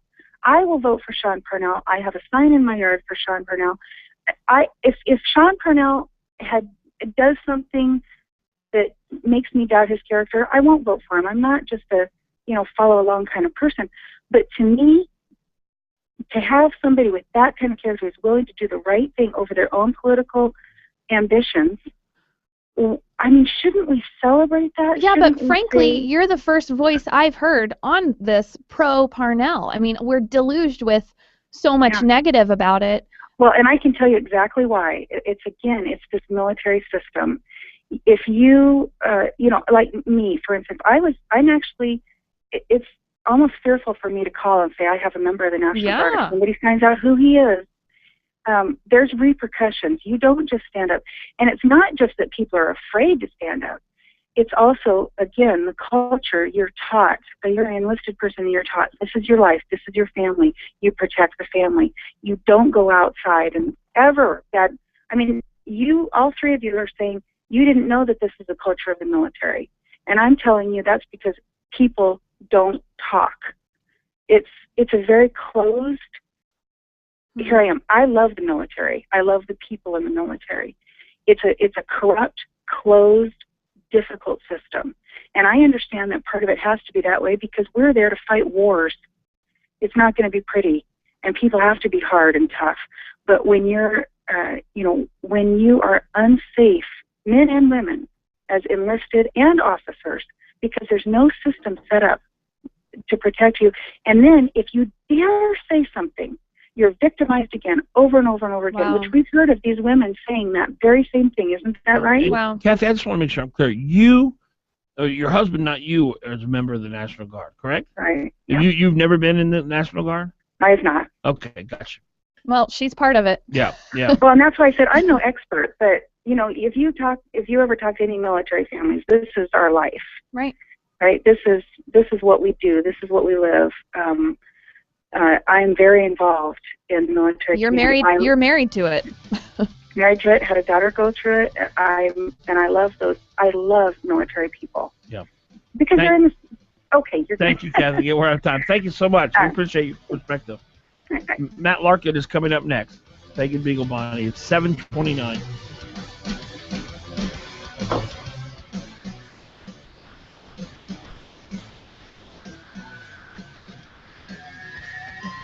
The Fox News Business Report, brought to you by Mercedes-Benz of Anchorage. The best or nothing.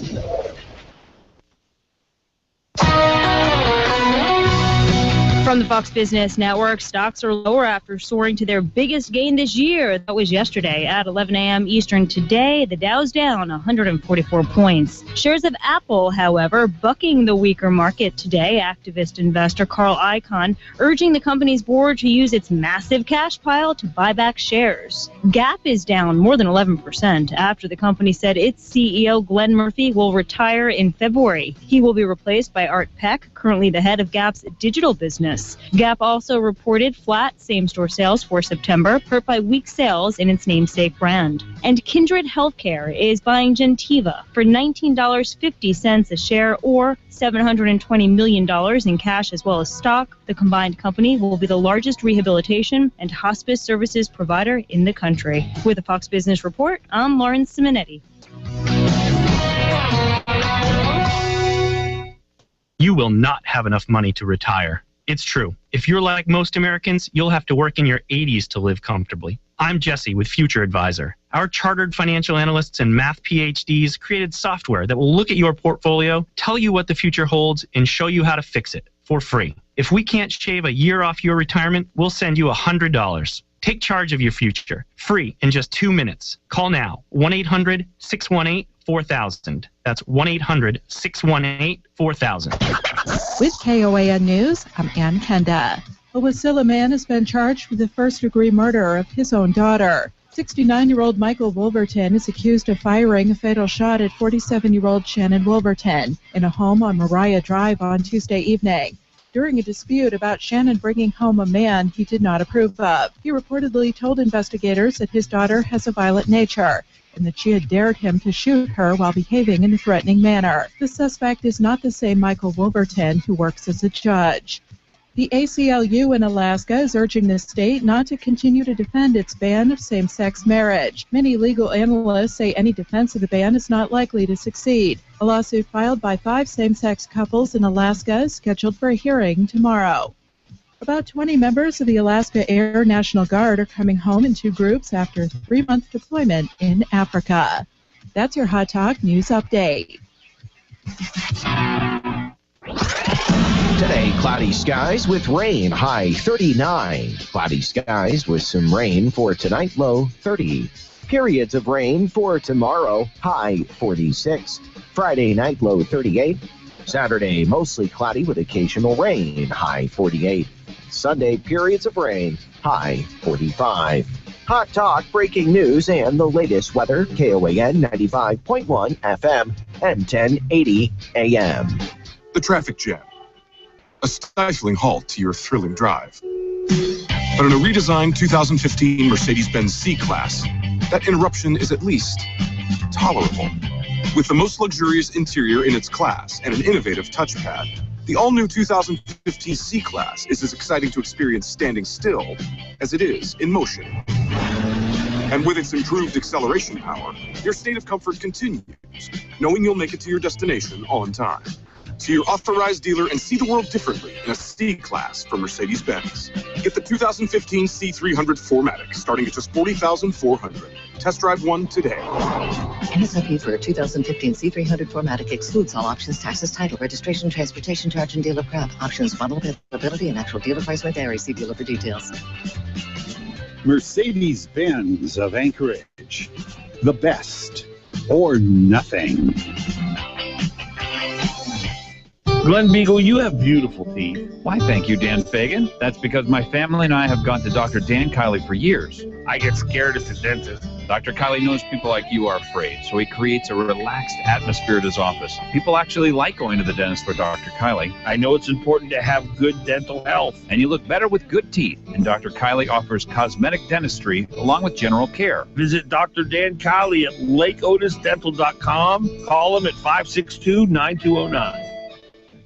Why is A&A The Shop Alaska's independent Subaru specialist? How is it they've been voted the best shop in Anchorage not once but 6 times? Well, it's pretty simple. They offer the best warranty in the business. If they work on your Subaru, you're going to get a 3-year, 36,000-mile warranty on both parts and labor. That's unheard of. A&A The Shop deals exclusively with Subarus, and they also offer $35 oil changes. All their technicians are ASE certified. Call A&A The Shop for an appointment. 562-3919 in Anchorage and 696-2096 in Eagle River. Do you remember that Beatles song? If the rain comes, they'll run and hide their heads.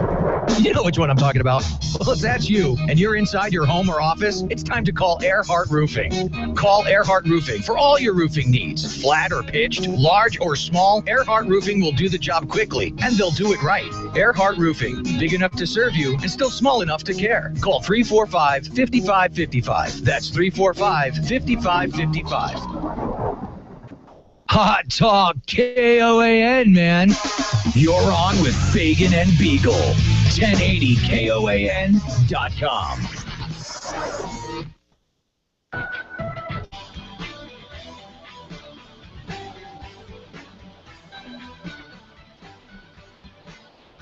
$7:35 in the morning. Dan Fagan, Glen Biegel, body camera, and we're going to join pollster extraordinaire Matt Larkin with Dibben Research here in a minute. 569-1080, 569-1080. First, let me wrap up what we were talking about over this National Guard scandal. Let me go to Robert real quick. Robert, you're on. Hey, good morning, everyone. I just want to say I think there's not a problem with our military. There's a personnel problem and a leadership problem, because back in the day, Dan, when our parents were in the military, they took care of problems like this. There was no need for the police and all this other stuff. When someone would get out of line, they took care of it.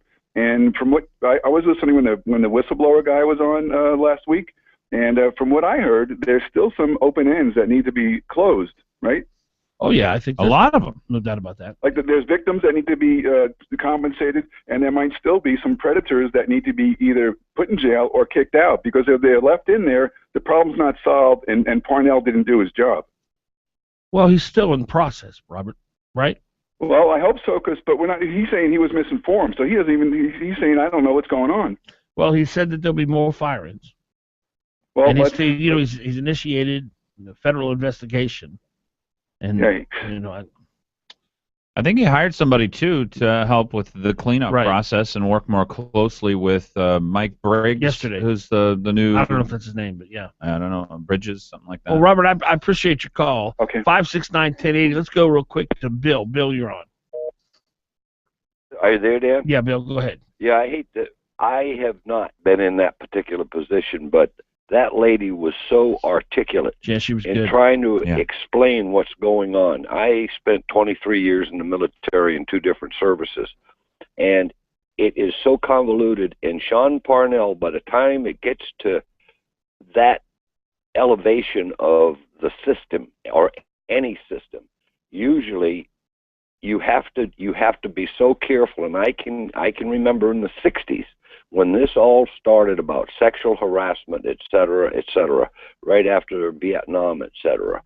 And I hate to use that word. But anyway, the point being is it takes time. And by the time you got to figure, Sean is the 4-star general, supposedly, or is the 4-star general. He's in charge of the National Guard. But to get that up to that area, and for people in all ranks, I don't care who you are or what you are, it gets nasty because of that sexual harassment syndrome, if you want to put it that way. And I'm not defending what has happened, but it is very, very difficult. And you got to give the general or Sean or the commander or whoever a chance to work it out, because it gets wild. I mean, I have been there, done that, and it's nuts. But I got to commend that lady that just called in.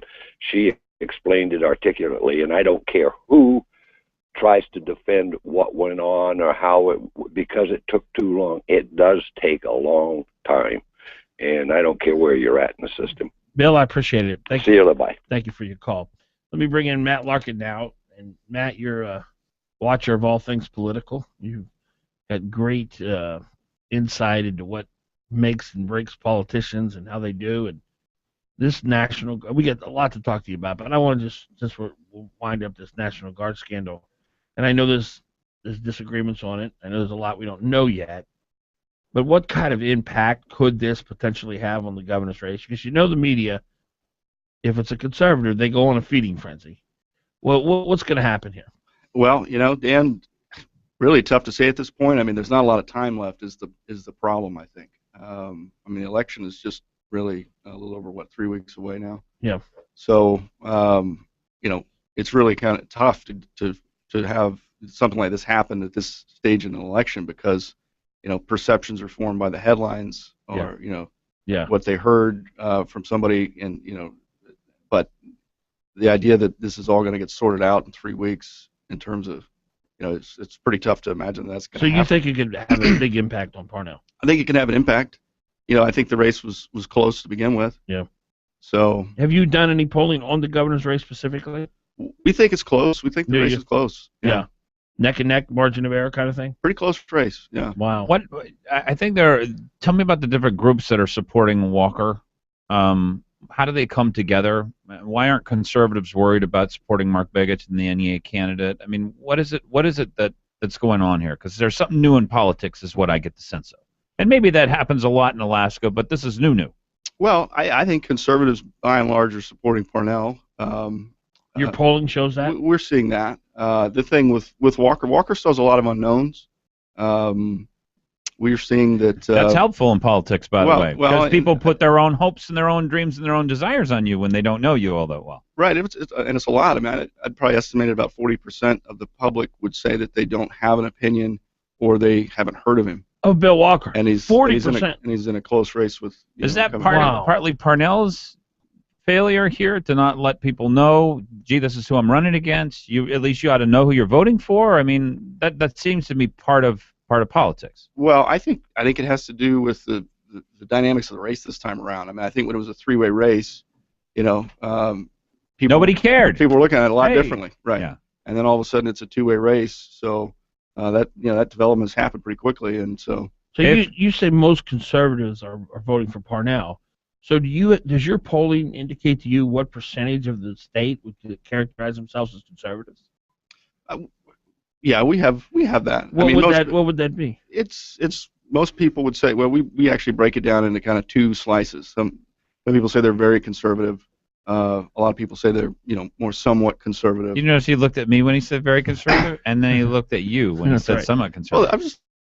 Everyone's to the left of you, Glenn. So I mean, but it's a significant portion of the people. It's over 50%. Okay. Would identify as conservatives, and So as I said, Parnell is getting most of that vote. Oh, really? So how would the rest of the electorate characterize itself? About another third characterizes itself as moderates. Okay, so they'll be independents. Right. Mostly. Yeah, and then probably another 20% or less would identify as liberal.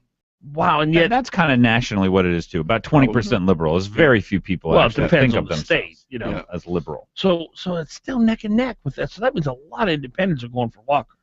Well, again, I think there's just a lot of unknowns with Walker now. I mean, he's just a new candidate, and a lot of people don't know him. Right. But I think the race is close. And he sounds so good. Do you hear a lot of that from people? I haven't. Everything he says just sounds right.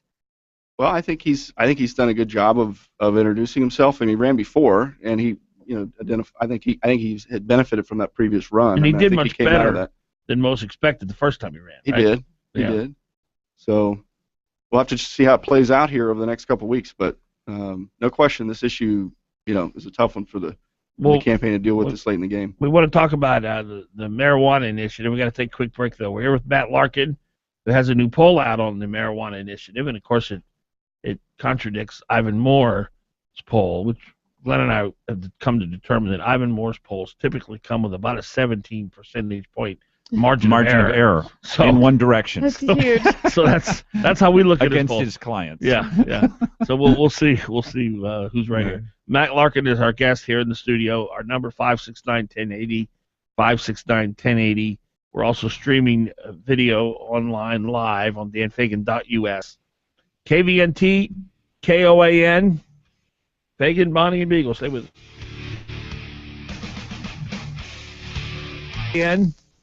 Fagan, Bonnie, and Biegel. Stay with us.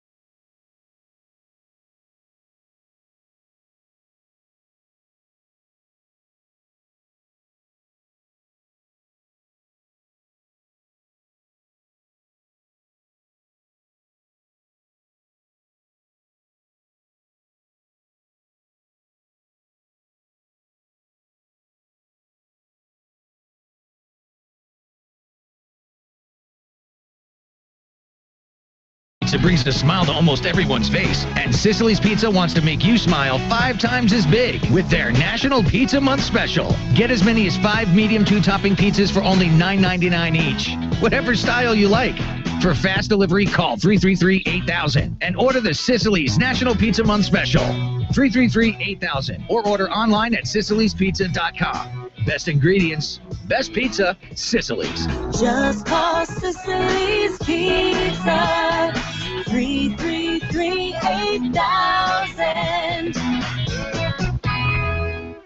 It's said that character is what you do when no one is watching. If that's the case, then Senator Kathy Giessel has the sort of character that is needed in Juneau. Away from the photo ops or flashy media events, Kathy Giessel hits the books just like she did in nursing school. For the past 4 years, Senator Giessel has worked hard for you, studying the impact of greater access to immunizations for Alaska's kids, crafting legislation that frees up business owners to expand and hire more Alaskans, and working to improve the infrastructure like roads and schools. Not just for this generation, but for generations of Alaskans to come. This election is more than just about promises or bullet points. It's about sending the right person to Juneau with the character to act on behalf of us when we can't watch. We need someone with the character to do the hard work when no one is watching, to make decisions we can trust. We need to re-elect Senator Kathy Giessel. Paid for by re-elect Senator Kathy Giessel for Senate. 12701 Ridgewood Road, Anchorage, Alaska, 99516. You're on with Fagan and Biegel on Hot. Weekdays 6 to 9 a.m. The Talk of the Valley. KVN. 7:47 on a Thursday morning. It's the 9th day of June. What is it, June? Is it June? I wish. It's a little chilly for June. October, 9th day of October. The pollster extraordinaire, Matt Larkin, who is president of Dittman Research. I remember sitting with Dave Dittman on the night that Lisa Murkowski beat Joe Miller in the runoff, or in the write-in candidate, as a write-in candidate, and Dave would not. He was on. We were doing the show down there, KFGD, and Dave would not tell me his polling results until after the polls closed. And we're at 8:06 after the news went off, and they came back to us live. He told me what he thought would happen, and he literally nailed it. Not even a point off. I mean, it was just ridiculous. And I was so depressed because I really wanted Miller. And I remember, and I know you did the exact same thing in the primary, just passed. With August, what did you predict, and what happened on that as far as your? Well, I mean that prediction was about as accurate as it gets in polling. I think we had the three-way, the order correct. Yeah. And then as far as the actual numbers, we had Joe Miller's number exactly right. Wow. We had, I think we were off by 1 on Dan Sullivan, and we were off by 1 on Treadwell. That's ridiculous. Did things change right at the end there for Meade? It did. I mean, it really did. We saw that. Did people kind of figure, wait a minute, this narrative's not adding up here? Because he went after Joe pretty hard in some of those late debates, and I don't know. Yeah, Miller really surged in that race and near the end, and we saw it in our polls. And if we put out a graph showing that track, and you can just see the Miller numbers just shooting up, and that's what happened. What do you attribute that to? Just Miller becoming a better campaigner, or? Well, I think it's a Republican primary. It's a three-way primary with 3 pretty high-profile candidates, right? And so, but again, it's a primary, and so in the primary, you're trying to establish a base of support, and then try to grow from there. But there is only so much votes and so much of a base. So when you had Sullivan pretty much claim the "let's beat Begich" folks, that was his camp. If that was your main issue, that he was looking really good to you, and you had over time Miller really articulated himself well on kind of the let's protect the Constitution, Tea Party principles, let's get that sort of stuff. And people were buying into that and hearing him and going, wow, he's really doing well. At the end of the day, there's only so much votes left, and so if you're not really in either one of those, There's a question. There's a question I've been wanting to ask you for weeks now. I know you've been out of the country, but to me, when you look at some of these numbers on election night, those who voted in the Republican primary, like Ted Sullivan's opponent, got a huge amount of votes. Nobody, a complete nobody. Mm-hmm. I believe that there were a ton of people who took the Republican ballot and voted for Joe Miller because they thought that was Mark Begich's best chance. I think, there was always probably some of that. I think, just though, like the Dan Sullivan, you're talking about the lieutenant governor race there. Yeah.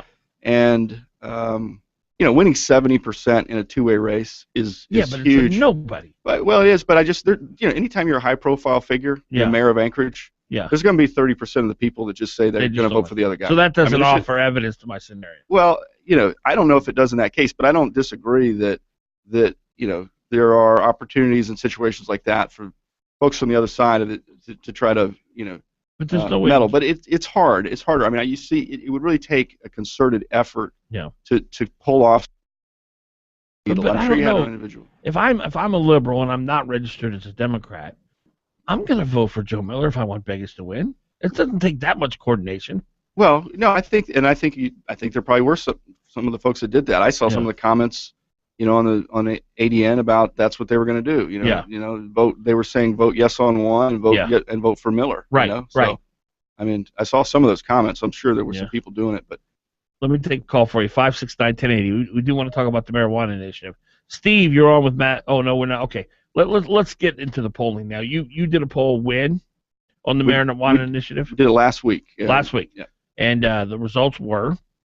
The results were that 53% opposed the marijuana initiative, would vote no. 43% would vote yes. Wow. And that's good. And about 4% undecided. That's where we see the race right now. Now, Ivan Moore had very different numbers. He had it winning by 17 or 18. He had it up by 18. Yeah. And he put his poll out yesterday, which is honestly why the campaign that we're working with put their poll out. I mean, I think it was their intention not to release their poll number. Right. But they felt like after he released his, it showed that the yes side was up by 18 points. It kind of forced their hand. They said we're going to release this information because they just didn't want the public, confused that was the number. Well, we should say I said it earlier in the broadcast, but for those who just joining us, I know Ivan Moore on Prop 1, the one on ACES and SB 21, he had said that Prop 1 would pass by double digits, 10 to 13 points, and of course it failed by. Yeah, it failed by I think 5 or 6 now. So you got to figure Ivan Moore's typical poll has somewhere around a 16 to 17% margin of error. Well, so I mean, even with his poll, it's a dead heat on the marijuana initiative. We say it's the no side is winning by 10. He says the yes side is up by 18. So that's really a 28-point difference. Well, that's true. So one of us is massively wrong. Are you able to share some of the specifics of that poll, like any questions or what people's concerns were? Yeah, I can talk about it some, sure. We ask people, why they're voting yes or no, and so they give us just in their own words. And I think a lot of the reasons for voting no wouldn't surprise a lot of people in this audience. They've seen marijuana, they've seen what it does to people, they've known people that have gotten into it, and just have seen the effects. A lot of people are not buying into the arguments of the other side. I think that when you've seen that Colorado has done this, Alaska's got a chance to see another state's experience here, and we're seeing over and over the comments that people are seeing how Colorado's going, and it's giving them a lot of pause. I mean, just my personal opinion here, the commercialized marijuana idea sounds better in theory than it looks in real life, and that's what you're seeing. I mean, the movement is backsliding nationally. If you look at the latest national polling, if you look at the polling out of Colorado, more people oppose it now than are for it, and they're only 9 months into it. Big swing. Yeah, big swing. Oregon, which is everyone in this audience knows, leans a lot more left than does Alaska. They are voting on the same measure in November, and the latest polling out of Oregon shows that the marijuana side is up by 4 points. Wow. Only 4 points. By 4 points. So the idea that it'd be up by 18 in Alaska, again, 18 points is larger than any poll I've ever seen on the marijuana issue anywhere.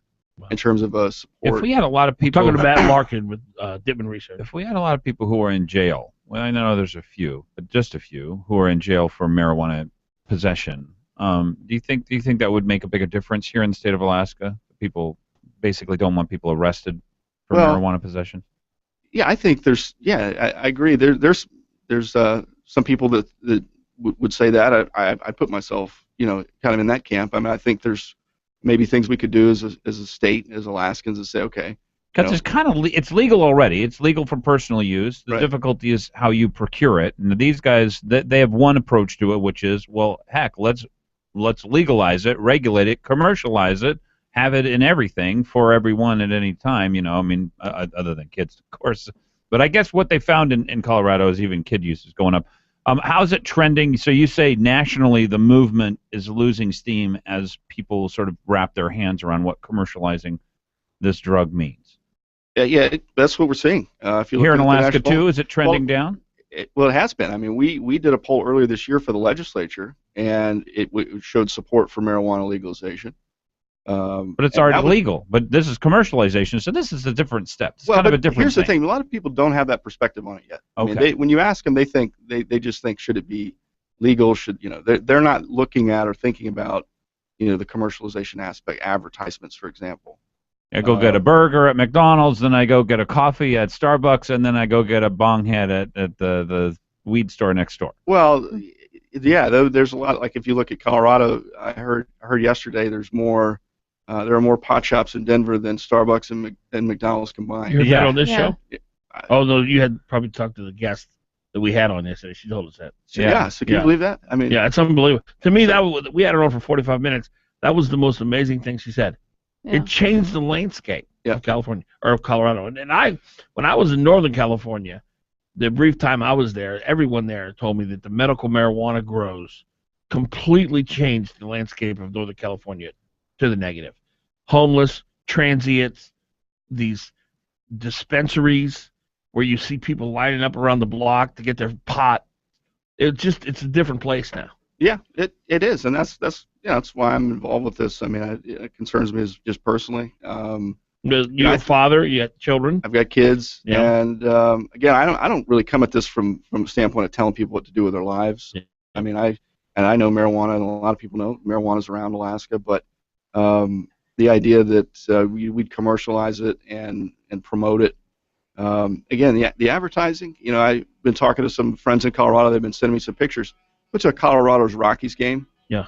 Had an airplane fly over with one of those big signs advertising marijuana. Wow. And it's like you're at the baseball game. And, yeah. Unbelievable. Matt Larkin's our guest. He's president of Dittman Research. We'll continue with him right after this. 7:58. Fagan, Biegel, and Bonnie. KOAN, KVNT. With him right after this. 7:58. Fagan, Biegel, and Bonnie. KOAN, KVNT. There is in every the broad daylight of prosperity, but which kindles up and beams and blazes in the dark hour of adversity.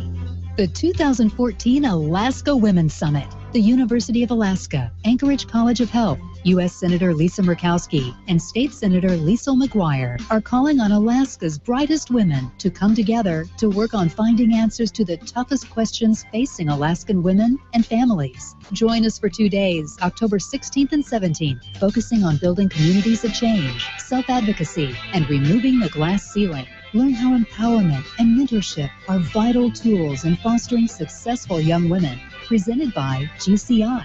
Also sponsored by Salt Shack, ConocoPhillips, and BP. Register online today, AlaskaWomenSummit.com. The 2014 Alaska Women's Summit. Come and spark your fire. Hot talk all day.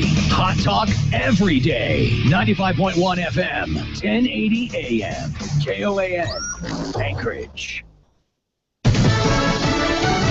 Fox News Radio, I'm Lisa Brady. The spread of Ebola is outpacing the response in West Africa. Cases are growing exponentially. UN Secretary General Ban Ki-moon warning that 20 times more aid is needed at a World Bank meeting where the presidents of the 3 hardest hit nations pleaded for more help. Our people are dying.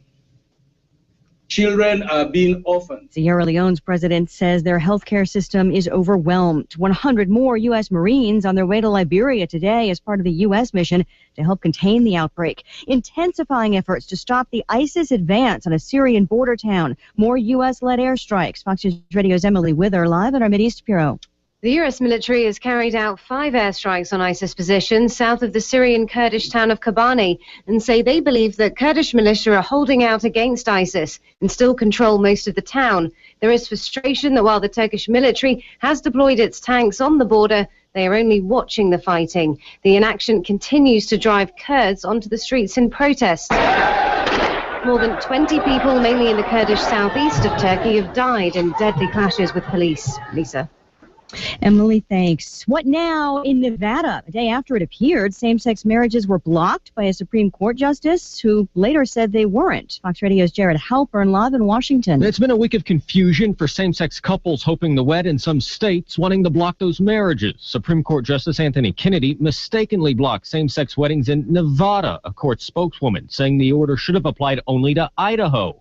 The Ninth Circuit Court of Appeals struck down gay marriage bans in both states. Idaho asked the Supreme Court to put that ruling on hold, which Kennedy did, later clarifying same-sex weddings could go forward in Nevada since officials there did not appeal. Lisa. Jared, thanks. A big sell-off underway now on Wall Street. The Dow is down 221. Fox News Radio, fair and balanced.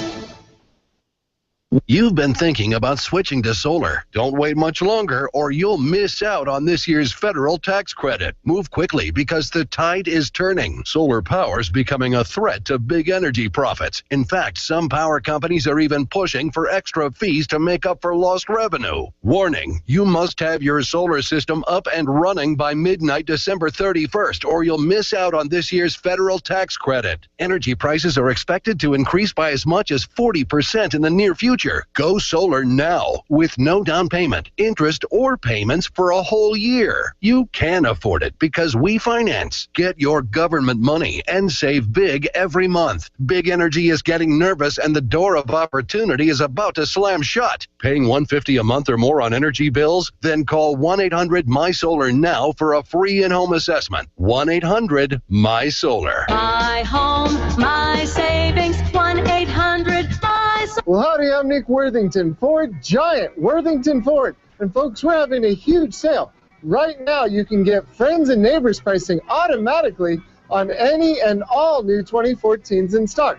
That's the official pricing set by Ford. And you can use your PFD today. Here's a Chevy Cobalt, just $59.50. Here's a Chevy Suburban, just $10.9. Here's a Ford Explorer, just $11.9. Here's a Ford Expedition, just $12.9. This is your chance to automatically qualify for Ford's Friends and Neighbors pricing, so don't miss it. And folks, we need your trade-in, so push, pull, or drag it in and you'll get top dollar. It's Giant Worthington Ford on Gamble. ID number 818736 and 06 Chevy Cobalt. Number 215898 and 04 Chevy Suburban. Number A62358 and 08 Ford Expedition. Number B74202 and 07 Ford Explorer. Friends and Neighbors pricing excludes Raptor MKC and Fleet Deal on approved credit, subject to prior sale. See dealer for details. Ends October 9th.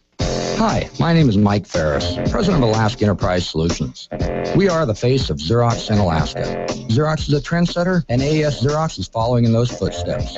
We are the document management experts, specializing in short-term rentals of copiers and scanners. We have offices in Anchorage and Fairbanks, and we are your Xerox professional agency with an Alaska focus and worldwide support. You can reach us at aesalaska.com or 561-5100. Oh, it's a big weekend at Nusagai City Market when the boatload of live Dungeness crab comes in from southeast Alaska. And Nusagai City Market have just received one this week, a full boatload. So this weekend, the special is big and sweet and juicy Dungeness crab. Clicking and a-clacking as they walk around sideways, of course, in the big crab tanks at Nusagai and City Market. Pick the one you want, and our loincloth-clad crab divers will rustle them out of the tank for you. The crab are only $9.99 a pound this weekend only, and both stores will cook them for you in their big crab cookers if you wish. In the butcher shops at Nusagai and City Market, the barbecue season isn't over yet, and they have great free-range chickens on special, just $2.09 a pound. A delicious and economical meal that everybody loves. $2.09 a pound at Noosa Guy and City Market. Have you had a chance to try Noosa Guy's jumbo avocados? They are terrific. Great price, too, for these big boys. Jumbo avocados, 2 for just $5. Noosa Guy in Midtown, City Market, 13th and I. Trail Boss Solutions is your local award-winning, nationally recognized construction and remodel firm. From handyman services to kitchen design and remodel to custom home construction, Trail Boss Solutions has the experienced professionals to take your project from initial design through completion, on time and on budget. Trail Boss Solutions is the only call for all your construction, design, and remodel needs. Please visit us on the web at trailboss-solutions.com or contact Trail Boss Solutions Direct at 646-1403. You're on with Fagan and Biegel in the morning. Give him a call. Fagan and Biegel in the morning on the Talk of the Valley.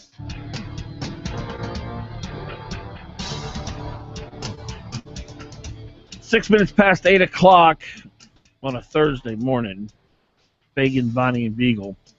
Welcome to the broadcast. Our good friend Mike Daniels over at Country Financial, his team, they're the very best at getting you on the right track to a successful retirement. Mike Daniels and his country representatives have 13 different locations here in the state of Alaska, 5 in Anchorage, 5 in the Valley. And Alaskans have come to trust country representatives to ask the right questions, help them with financial planning. You know, we're all so busy. We all have so much on our plate. We don't have time to research this kind of stuff like Mike Daniels and his team do. Go see a country representative here in Alaska, and you will find that there are probably some things you should be doing that you're not doing that'll get you on the right track financially. The number, Country Financial, 866-COUNTRY, 866-COUNTRY, and country is spelled COUNTRY. That's her second job. Get the water and spell. People are going to hate you. 569-1080. Matt Larkin is our too late. Our guest. He's with Dittman Research. So the poll that you did on the marijuana initiative has it pretty much. We've got the marijuana initiative going down by 10 right now. 10 points. You know, but here's what I would say. You know, there's some time left, and the Yes campaign's got about $500,000 in advertisements that are about to start. Wow, what could they say, Matt? I mean, honestly, how do you convince somebody? They're going to medical marijuana is what I thought they were doing, even though we legalized that long ago. You know, that's it. I mean, you know, if you looked at what they did in Colorado, but it's the same group. Yeah, so we're looking. George Soros is a big part of this, right? He's a big donor. Yeah, he just put $300,000 into Oregon last week. Wow. So you know, we haven't seen their ads in Alaska, but we're assuming that they're going to do the same thing they've done other places. So they'll probably trot out a teacher or an ex-law enforcement person or a really sympathetic figure that is having like a talk medical show host? marijuana, needs their medical sympathetic. marijuana. So their campaign though really is you know, it's based on deception. Now the because business community hasn't gotten involved in donating to this no cause. Well, you know, the state chamber has gotten involved. The alliance is involved. So I think the business community has. But there's not much money raised. Well, there's not a lot of money raised. I mean, the reality is, an election year like this, there's a lot of other issues on the ballot. Everyone's got their own issue that they're concerned about. So it's just been tough. I think also there was a perception, particularly early on in this debate. And I think the Yes side really did a good job, and they do have a good campaign manager there, and they're running a good campaign. Taylor Bickford. Yeah, he's good. He's good at what he does. You know, they would put out that kind of the vibe that, you know, we're going to win this, that this is inevitable, that, you know, that's why they did the Ivan Moore poll. They've done a lot of that. Yeah. Now, you know, I would say that I've seen in the last maybe month or so, you're not seeing those kind of statements as much from that side. I think they, you know, obviously they can't acknowledge it publicly, but they have seen the same thing in Colorado and some other places, that the movement is backsliding as people are seeing what's happened in Colorado. Right. And so, you know, I think they're trying to just kind of hurry up, run out the clock here in Alaska. There's 3 more weeks. Let's see if we can get this through. Yeah. But I think, you know, Alaskans they're smart. You know, Alaskans can see through BS. And And, you know, if you look at, as I said, you know, commercialized marijuana sounds better than it looks in real life. And so if you look at their basic claims, they sound pretty reasonable. Let's get rid of the black market. Sure, that sounds good. Problem is, it's not going to get rid of the black market. It grows it. Right. It grows it. Literally grows black market in the backyard. Do you think, you know, they say let's tax it. You know, this is an industry, so why not just get the taxes? We're going to have it. Well, you know, again, the black market and the tax issue are related. Yeah, they paid their first tax bill, but they seem to not be paying the second and the third and the fourth in Colorado. Yeah. Colorado, they told voters that they were going to raise $130 million in the first year. They're through 9 months and they haven't raised $20 million. Yeah. Now, you know, Colorado's population is 7 times that of Alaska. Colorado's tax rate is higher than what they're proposing here in Alaska. And Colorado's surrounded by, obviously, other states. So they've had a lot of people driving from other places. They've got a lot of tourists to come there to buy pot. So that's a completely different dynamic. So the idea that this is going to be some sort of tax cash cow for the state just doesn't stand up. I mean, anybody critically looks at it, they're going to come to the conclusion that there's really no tax revenue here. So we could be looking at like $3 million in taxes. Yeah, I think the campaign estimated at $5 million. You know, so, but then you look at the cost. I mean, I heard from the Police Chiefs Association yesterday, this is going to cost them about $3.5 million just to train officers to be certified to spot when somebody is impaired by marijuana, and that's I think another part of the claim there. You know, they're saying, look, let's just regulate it like alcohol. Well, you can't. Okay, DUI is a perfect example. You know, there is, you know, you got a breathalizer. You don't have one. There's a lot of science behind blood alcohol content. You know, the human body metabolizes alcohol the same across people, and a lot of times, but you know, 0.08 is the limit. There is no uniform limit or any sort of roadside test for marijuana. We could outlaw having brownies in your front seat. Then we'd know that you're. So from a pollster's perspective, having the AO37 vote for, you know, the Anchorage area anyway on the ballot, do you think that might impact the vote no people? Because I think the city workers are going to be, you know, voting no, obviously, for AO37, but a lot of, like you said, the police people are coming out against marijuana. So do you think that impacts the polling? I'm not sure. I mean, I haven't looked at a kind of a slice across tab on the AO37 issue and the marijuana issue. You haven't done any polling on it? No. So we, you know, tough to say. You know, as I said, overall it's down by 10 points statewide. It's down by that in Anchorage. The marijuana thing. Yeah. So, you know, I think, you know, it's probably fair to say the larger the turnout is overall. Right, because that's going to bring a lot of people. That. Yeah. Oh, go ahead. But I was just going to say, here's the thing. I mean, you know, so I think the no side is up, but I don't think this thing is anywhere near over because, again, the yes side has $500,000 in ads coming. They've got, you know, their campaign has been registering new voters and trying to get people that really would only, you know, vote on something like this out to the polls. So it's really going to come down to which side turns out. And it's so easy to run a campaign when you have zero regard for the truth. Well, you know, listen, I want to be careful to not sound like I'm just, you know, slamming the other side's tactics, and because I think there's a lot of folks on that side that really believe some of these arguments. Liberty and freedom. But again, you know, regulate like alcohol. It doesn't work exactly like that. The DUI's example. Another example is Bush, Alaska. I mean, Bush, Alaska. People aren't growing their own alcohol. They're not manufacturing their own alcohol. You know, alcohol is alcohol all the time. Marijuana is not marijuana all the time, from what I've heard. And I've heard they're starting to add new things in to try and hide it in the marijuana cigarette. Charlotte Green, impact any? I don't think she's helped the yes side. You think she's actually hurt them? I think she's hurt considerably. You know, I think maybe not to the degree that people might think. I think Alaskans have looked at this issue on the merits, and that's what's driving most of the opinion. But you know, I don't think she helped their side. Matt Larkin with Dittman Research, always a pleasure. Thanks for having me. Good luck with your Georgia Bulldogs this Saturday. Thank you very much. I think we might need it. Thank you, Matt. 814 Fagan, Biegel, and Bonnie, 569-1080.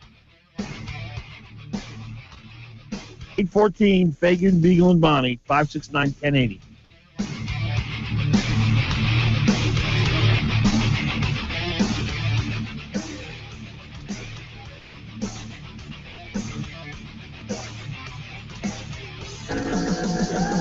You're on with Fagan and Biegel. Give him a call, 569-1080. KOAN. Oh, it's a big weekend at Nusagian City Market when the boatload of live Dungeness crab comes in from southeast Alaska. And Nusagian City Market have just received one this week, a full boatload. So this weekend, the special is big and sweet and juicy Dungeness crab, clicking and a-clacking as they walk around sideways, of course, in the big crab tanks at Nusagian and City Market. Pick the one you want, and our loincloth-clad crab divers will rustle them out of the tank for you. The crab are only $9.99 a pound this weekend only, and both stores will cook them for you in their big crab cookers if you wish. In the butcher shops at Nusagian City Market, the barbecue season isn't over yet, and they have great free-range chickens on special, just $2.09 a pound, a delicious and economical meal that everybody loves. $2.09 a pound at Nusagian City Market. Have you had a chance to try Nusagian's jumbo avocados? They are terrific. Great price, too, for these big boys. Jumbo avocados, 2 for just $5. Nusagian Midtown, City Market, 13th and I. Hi, I'm Senator Anna Fairclough. I don't know about you, but I'm tired of seeing good people attacked, and that's why I'm speaking to you about my friend Kathy Giesel.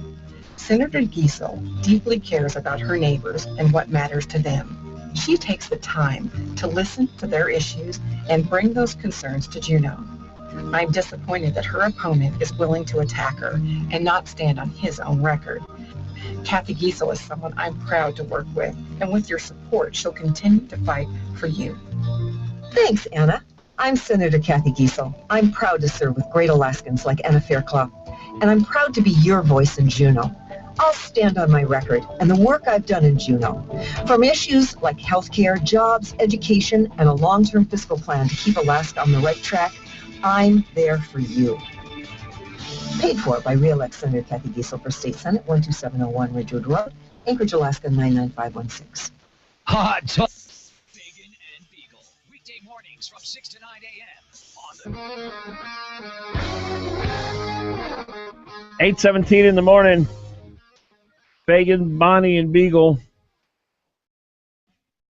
Glad you're here on this Thursday morning. You know, at Earhart Roofing, they're just an American dream come true. It's a family business that has done so well through the years by providing quality service to their customers. Frank and Becky Earhart started their business 42 years ago. Their son James works with them now. And they started back 42 years ago with hardly anything. Now they have 17 trucks, 60 employees. And they're the best. They're the best in the state when it comes to installing roofing, whether it's industrial, commercial, residential. 50-year warranty on everything they do.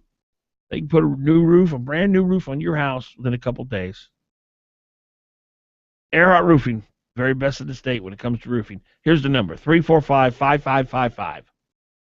345-5555.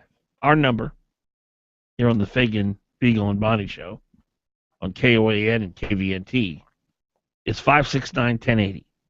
569-1080. We'd love to hear from you. We had a call earlier in the broadcast, and I thought it was just, we'll put it up on danfagan.us a little bit later, from a gal whose husband and daughter are both in the Alaska National Guard.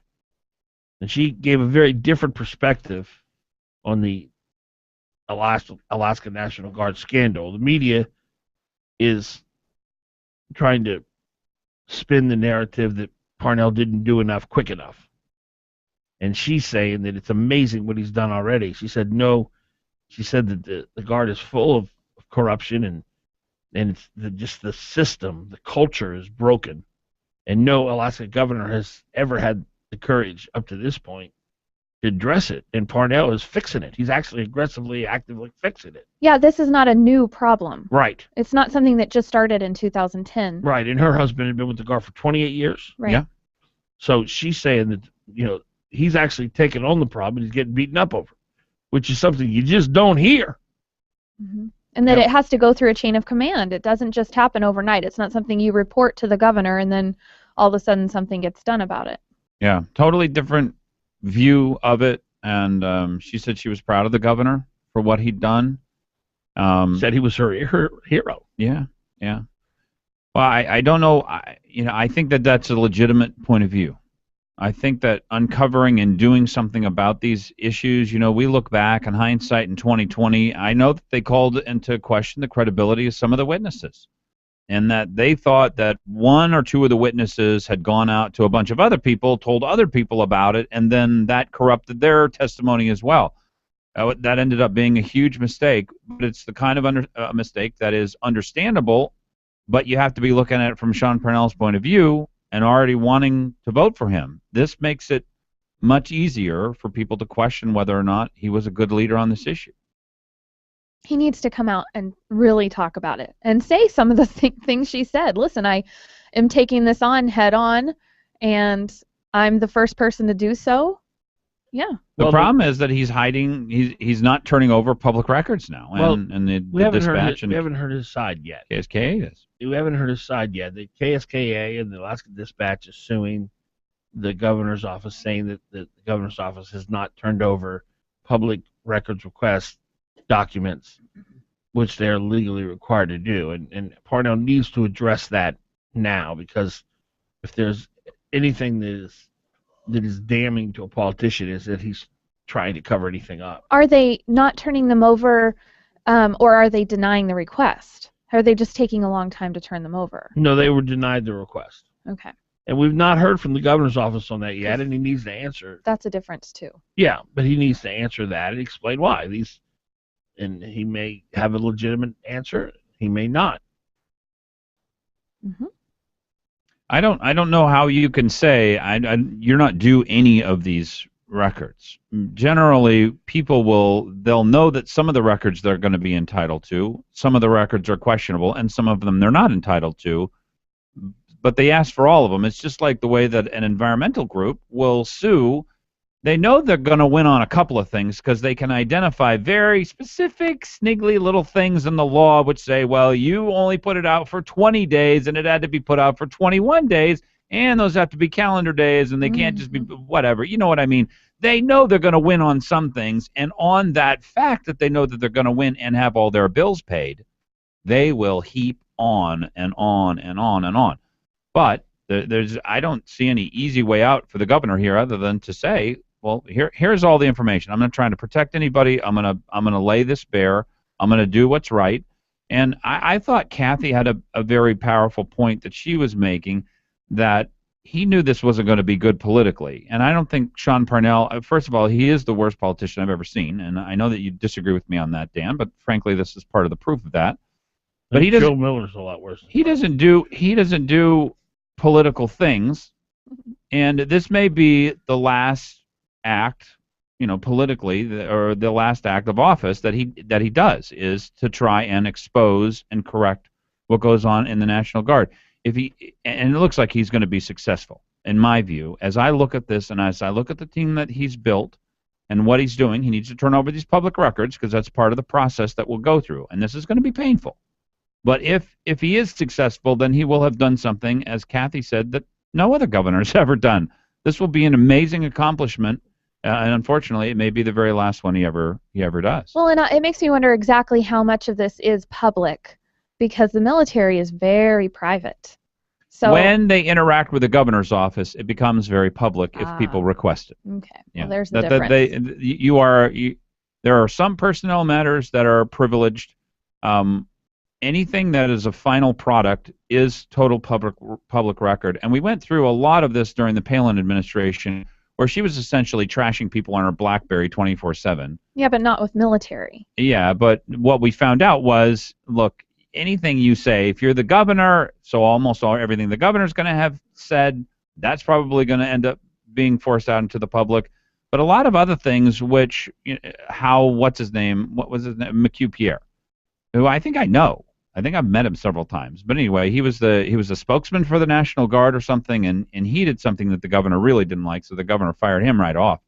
But how he came to his decision as to what to do, who influenced him, what the process was for that all has to become public. There's a lot of parts of this that have to become public. Well, here's some more information on the why the state's not releasing the emails. This is from Randy Ruaro, who's with the governor's office. By law, the state has 10 days to respond to requests. It may seek an extension, but must give notice of it within the first 10-day period, which it has not done. Without identifying whether any of the requested emails exist, the state offered several reasons as to why it would not produce them or any other records involving the same topics.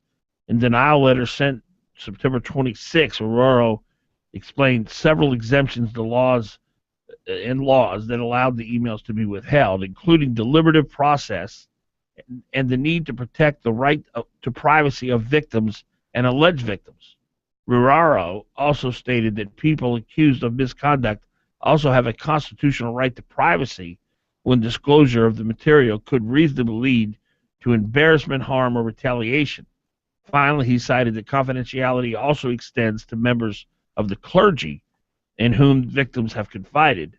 The constitutional right to privacy, protection of statements made to clergy, and states' policy to protect personnel and confidential information are important, Ruraro said in his letter. Without it, victims would be deterred from coming forward and seeking help, Ruraro wrote. So they've asked for an expedited hearing on this because the election's coming up. So what's going to happen is that a judge is going to look at these emails, and he or she will determine if what Mr. Ruraro is saying is valid and whether these things actually fit under the privacy and protection that the law affords. I'll tell you, I just have no faith in our judiciary anymore. You know, look what they did to Joe Miller, releasing his personnel files. They didn't care about the law there. But this is an active investigation. I think it's even in the Attorney General's office, right? They're trying to decide whether to press charges. So it's an active investigation. Yeah. Well, a judge will look at it, and if Alice Rogoff is on a witch hunt and Tony Hopfinger on a witch hunt, it'll stop. But it didn't. That Hopfinger's witch hunt against Joe Miller, the court illegally helped him. Mm-hmm. Yeah, well, I hear the court is not going to put itself in the position of releasing any of the emails which have anything to do with what Ruaro's objections were. I have full faith that they're not going to release the names of the people who are under investigation. They're not going to release names of anybody who was harmed. So they're going to go through, and I do believe that they will make sure that the right to privacy, the courts will make sure that the right to privacy is held sacrosanct here. What they will not allow is for Sean Parnell to control what is released to the public, because since there's so much political, he has a bias, right? And their job is to make sure that his bias about, well, I think that you should see this and I think that you shouldn't see this, that he's not a good judge of that anymore. And I think that the newspaper has made a good case here that this is politically charged, and we don't think you're qualified to give us the answer that you've given us, which is not only can you not see a little bit, you can't see anything. They're asking that the governor immediately produce the requested records, create an index of records it will not release, and state the reasons for withholding them. Direct individual employees in the governor's office to search for and turn over relevant documents, and ask Mike Nizick, Parnell's chief of staff, to certify that he has looked and forwarded relevant emails from his personal email account. And now, I agree with you. I don't think they released the name of the sexual assault victims, but I just don't have faith in our court system. Well, here's the deal, and this is one of the areas where this gets really complicated. They say work product is protected because, these are conversations, well, maybe we should go this way. Well, maybe we should go that direction. And you don't want to reveal that kind of thing.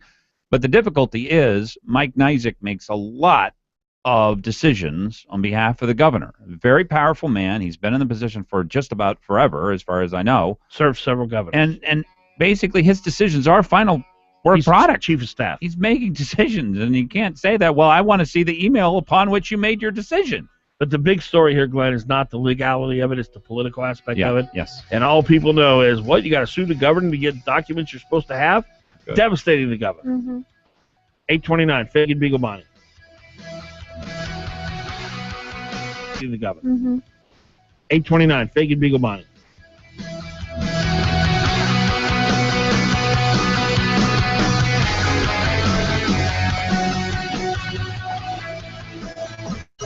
Fagan and Biegel on Hot Talk KOAN and online at 1080KOAN.com. Local news brought to you by Jansen Funeral Homes, Jansen's Evergreen Memorial Chapel, Jansen's Alaska Cremation Center, and Jansen's Eagle River Funeral Home. Jansen Funeral Homes, where just like family, they're there when you need them.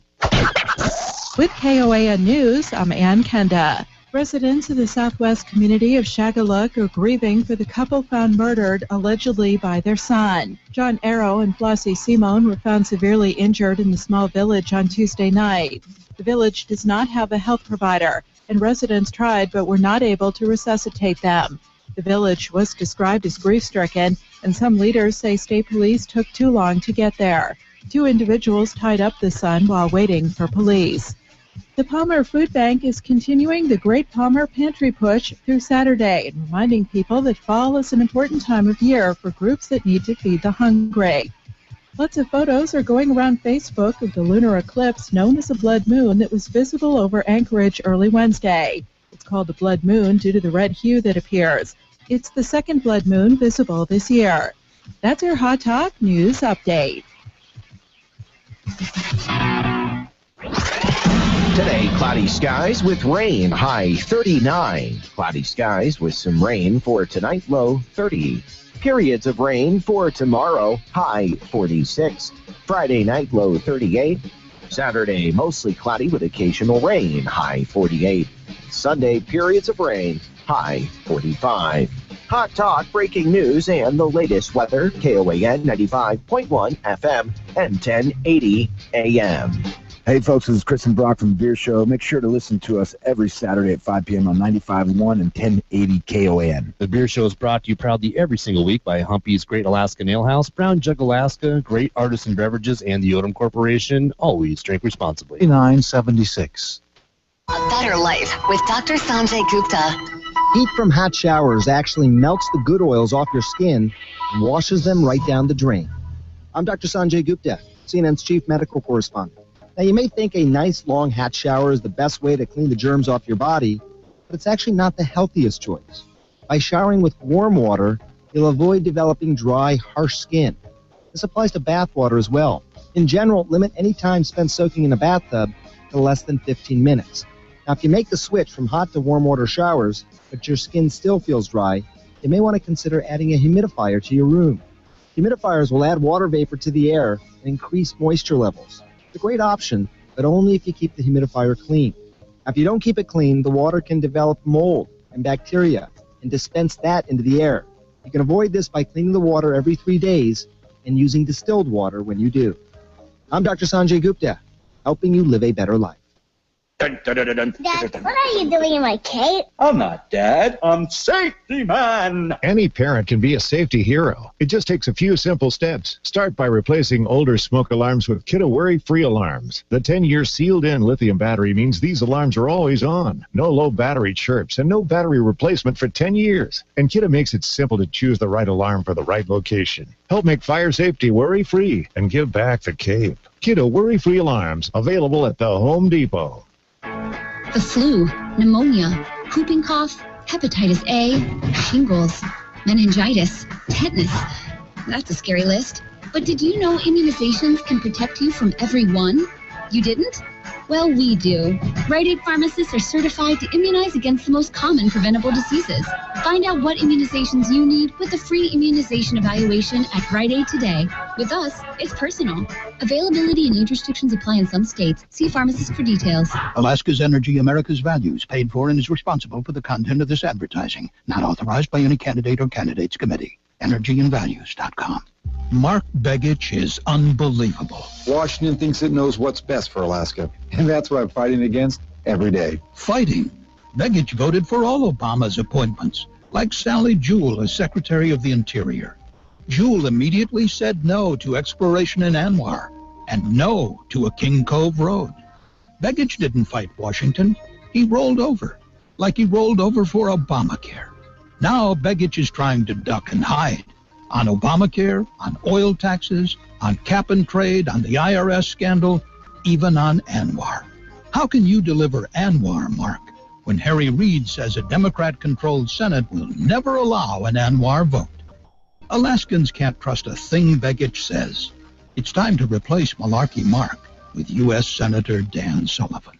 Here's my good friend, Keith Monternock. Automotive repairs can be frustrating. Let me help. Call 349-1637. I have been in business for nearly 20 years at the same location. Specialty Truck and Auto is in South Anchorage behind the Long Branch Saloon where Diamond becomes Abbott. I have 6 ASE certified technicians working from 7 a.m. until 6 p.m. Monday through Friday. I have a voucher for any of the 6 Alaska Laser Wash locations for each customer. If you schedule ahead and need a ride when you drop your vehicle off, I may be able to help. Call Specialty Truck and Auto, 349-1637. You're on with Fagan and Biegel on Hot. Weekdays 6 to 9 a.m. The Talk of the Valley, KVNT.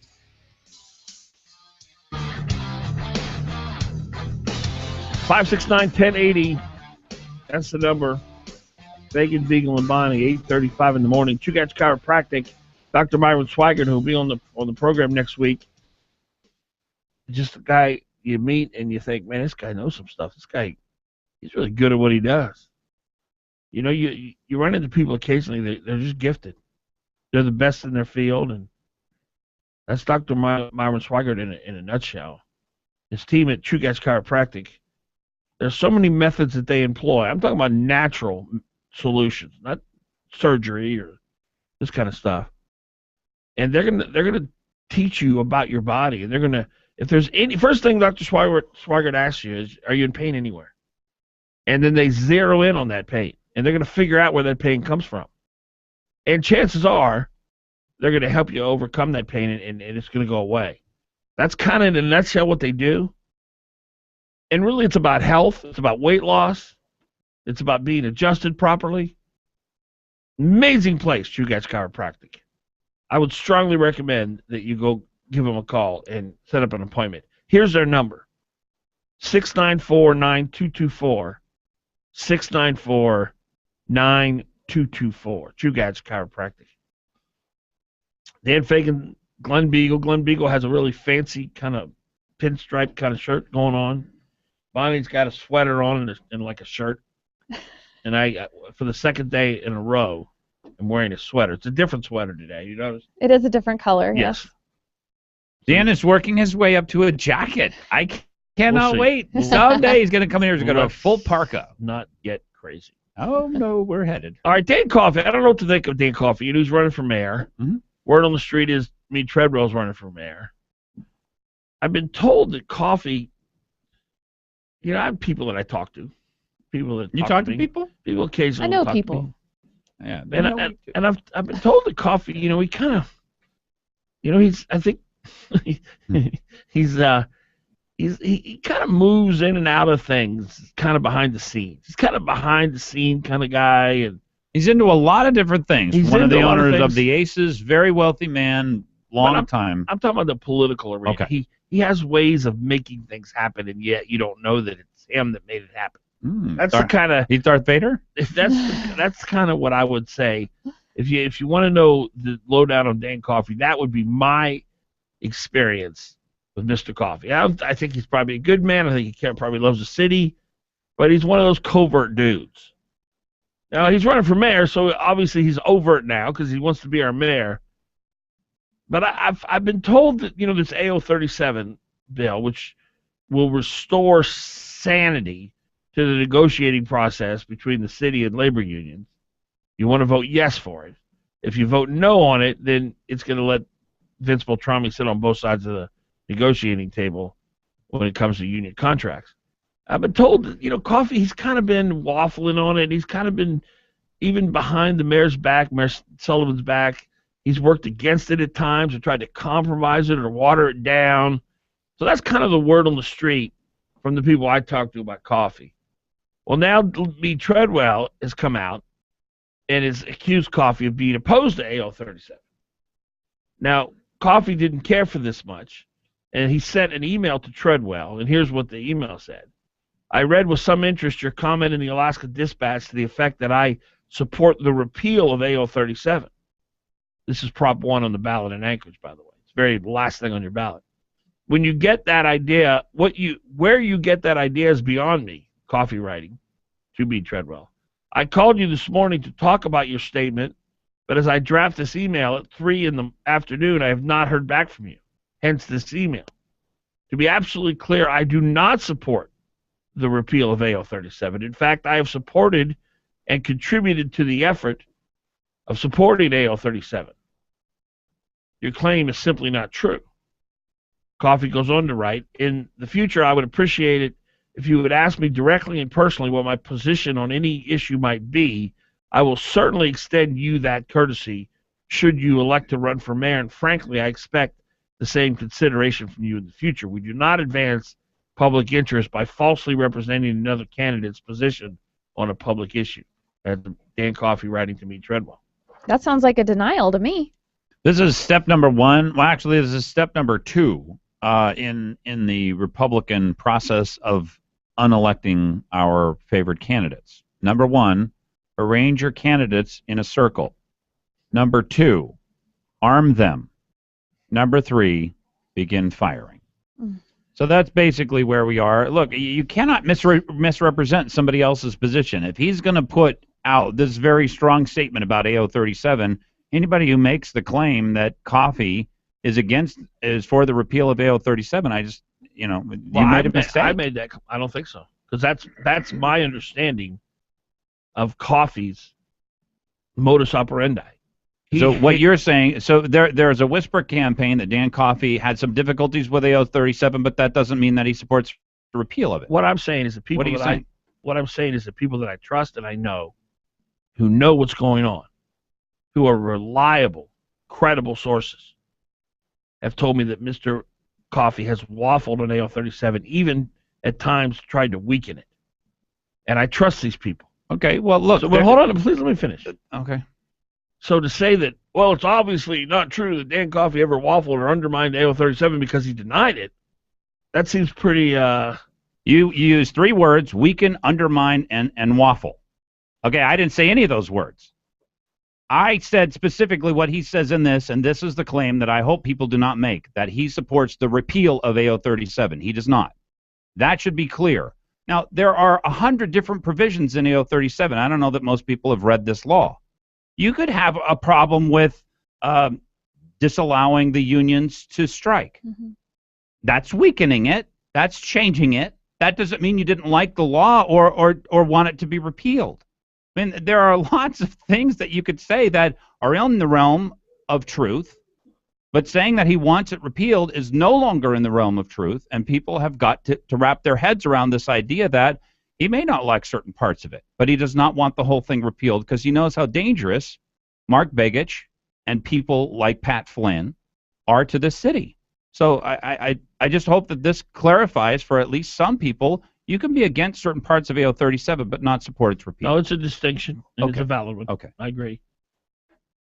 Yeah, I agree. And Treadwell should have taken the distinction into account when he said to the dispatch that he should have said Mr.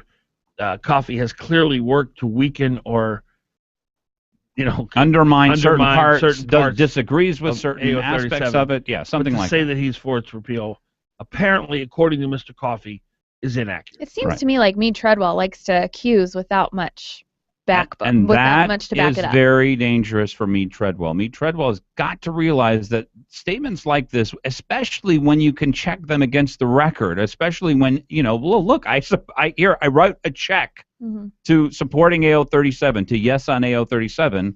You just have to be careful about that. I can always tell Brian has a thought because his... I was going to say maybe he was eating that bad mayonnaise. I know. That's the first thing I thought of was his mayonnaise comment. I got mayonnaise that was in my... Brian, I would assume you don't play poker. I love poker. Actually, I made it to the tournament one year. Really? Rondy, yeah. Because when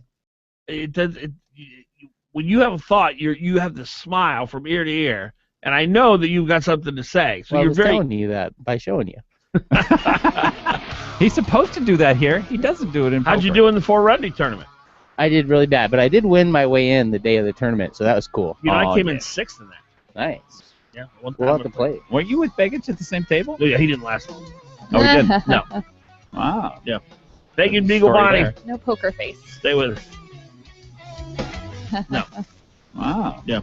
Fagan, Biegel, Bonnie. No poker face. Stay with us.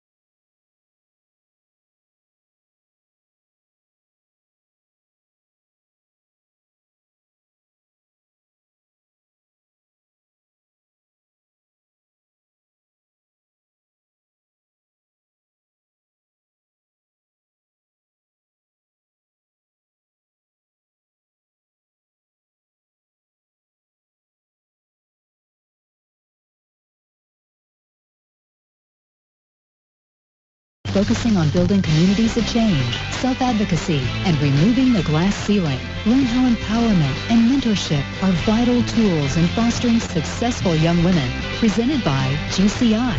Also sponsored by Saltchuk, ConocoPhillips, and BP.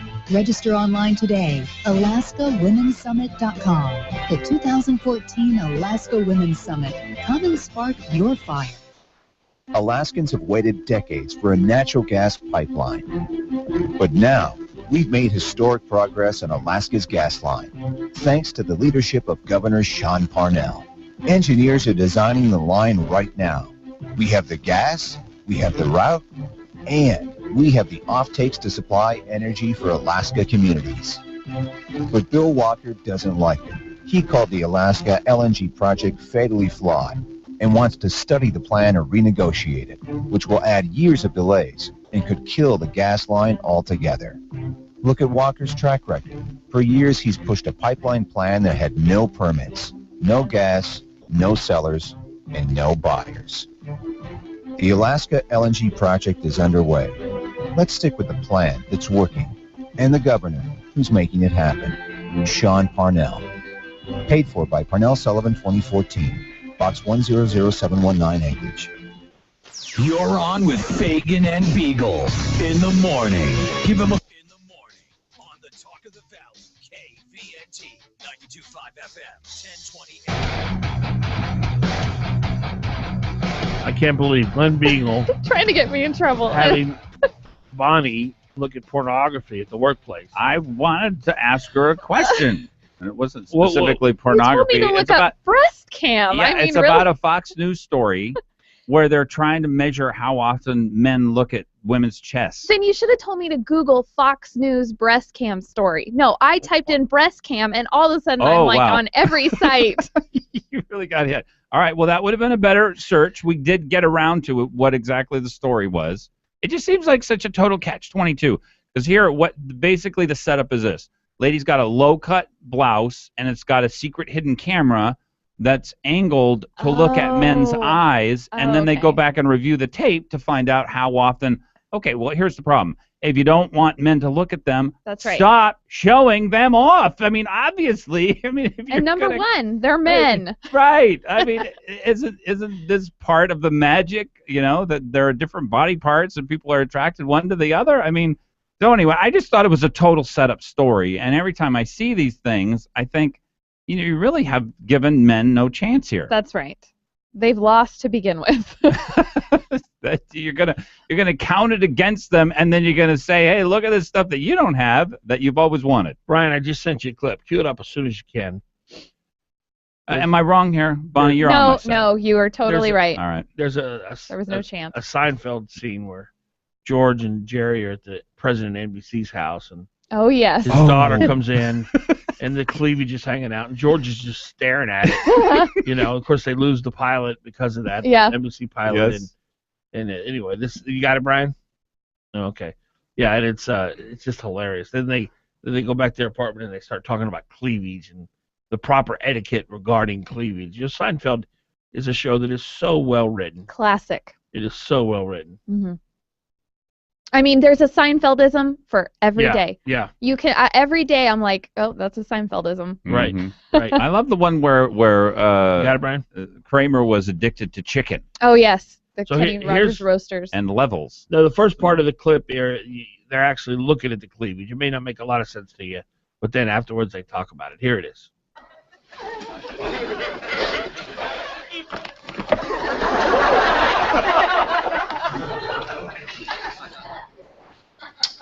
Get a good look, Costanza?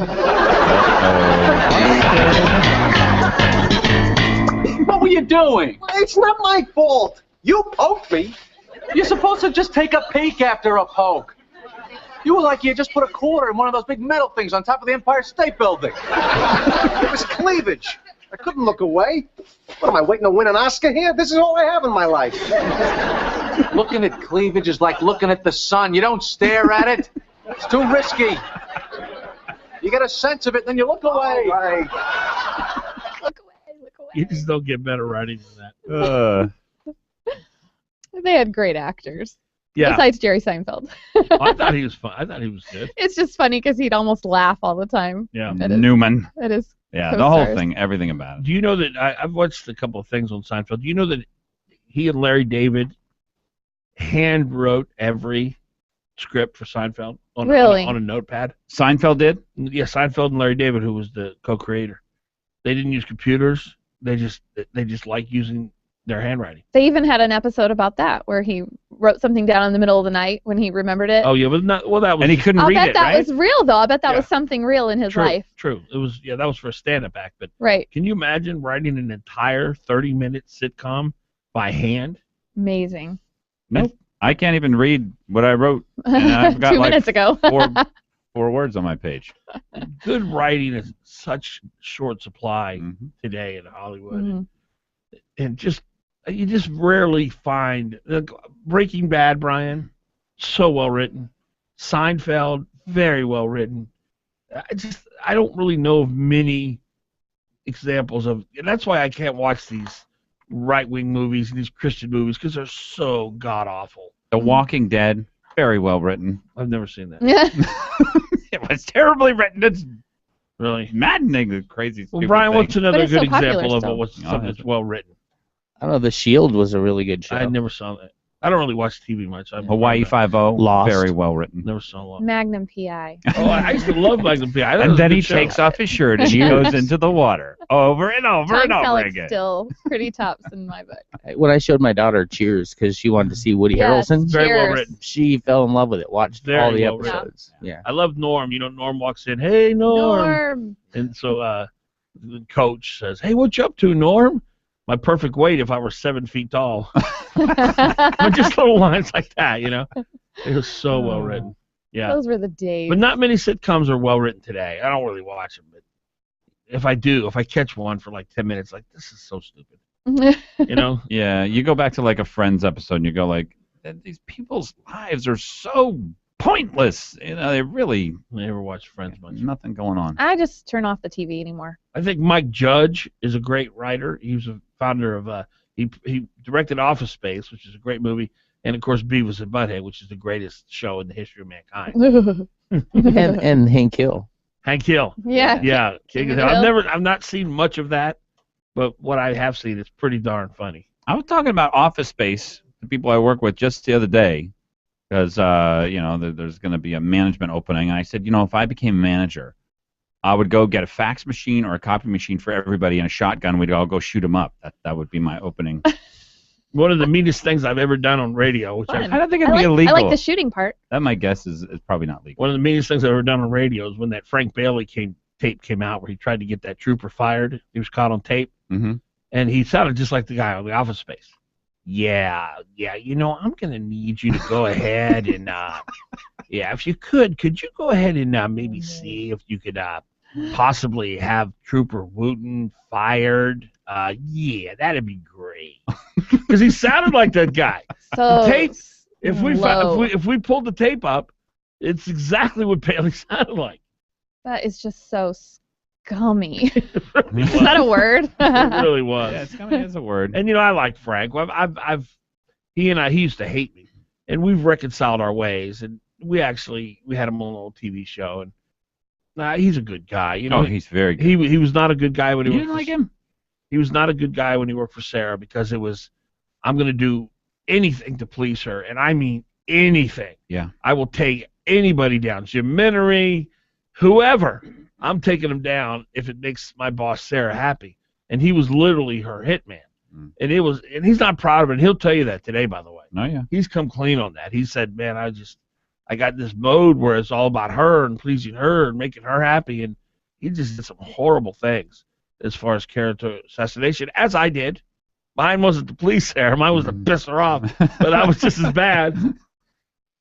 Wow. Well, that's Bonnie's got some thoughts here, but she won't share. I'm not gonna. Come on. I'm not going she's there. sharing them. If you were looking at Hey. the cameras right now, you would be reading the thoughts as they This is played why I across can't- her little This is why I forehead. can't wait to. I'm gonna fund my retirement playing poker with her. So what are you? Come on. I'm share. not going We there. pay I've you heard big money personal to come in things, here and every I'm day. not going to go there. Oh, well, see now you're doing the No. Gabrielle do thing. Yeah. Right? She's a horrible person, but I can't tell you why. That's not. No, I appreciate that. Hearsay. Thanks for- It's hearsay, yeah, and I'm not thanks going to for- repeat Thanks hearsay. for not going there. Good for you. Good on you. I agree. I shouldn't have asked. Good on you. So I would imagine if marijuana loses by any margin at Ivan Moore, is it possible that you can stop being a pollster, or as long as your Democrat friends are going to keep paying you to do these polls, that you just keep getting paid? No, chap. Sorry. No. Larkin said it. What? One of the strategies of the marijuana people movement is, hey, this is inevitable. Just go ahead and accept it. Why not let it happen here? It's happening everywhere else. And as Larkin said, that's not true. So Ivan says, oh, how much do you want them to be up by? 10, 12, 18?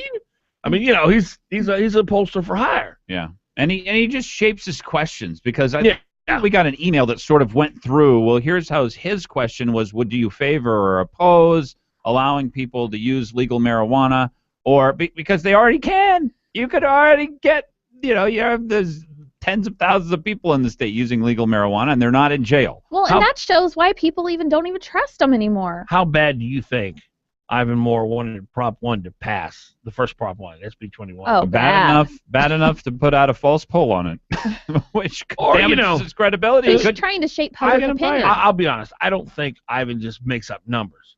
But what he does, he comes up with questions, do you want to give $1 billion to the oil company by rejecting Prop 1 kind of question, Here's the Do you question hate big asked oil? Ivan Moore, and this gets into some of the technical decisions about how people run polls and how hard they are to do. It's why Matt Larkin is so important for his clients, because he actually knows what people are thinking. He knows how to ask the right question.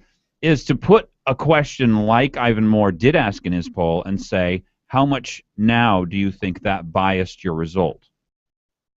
Mm-hmm. And see whether or not he can even accept the premise that because I phrased my question inaccurately, to give the people who were paying me to do the poll the result that they wanted, to just see what would happen as he walked himself through the process, that he actually is lying to people by giving people a false question that he knows will bias the result. I don't know whether he biases the sample, because you can bias it that way as well. There's a few different things you can do to bias the results you'll give in a poll. But it would be fascinating to have him walk us through his mental process, looking back and seeing your poll was 18 points off. Obviously, your poll sample wasn't 18 points off, unless you say it is now. So it's your question. So walk us through how you come up with these invalid questions, and will you stop it? Well, and don't you think that after a few times your credibility would be damaged? They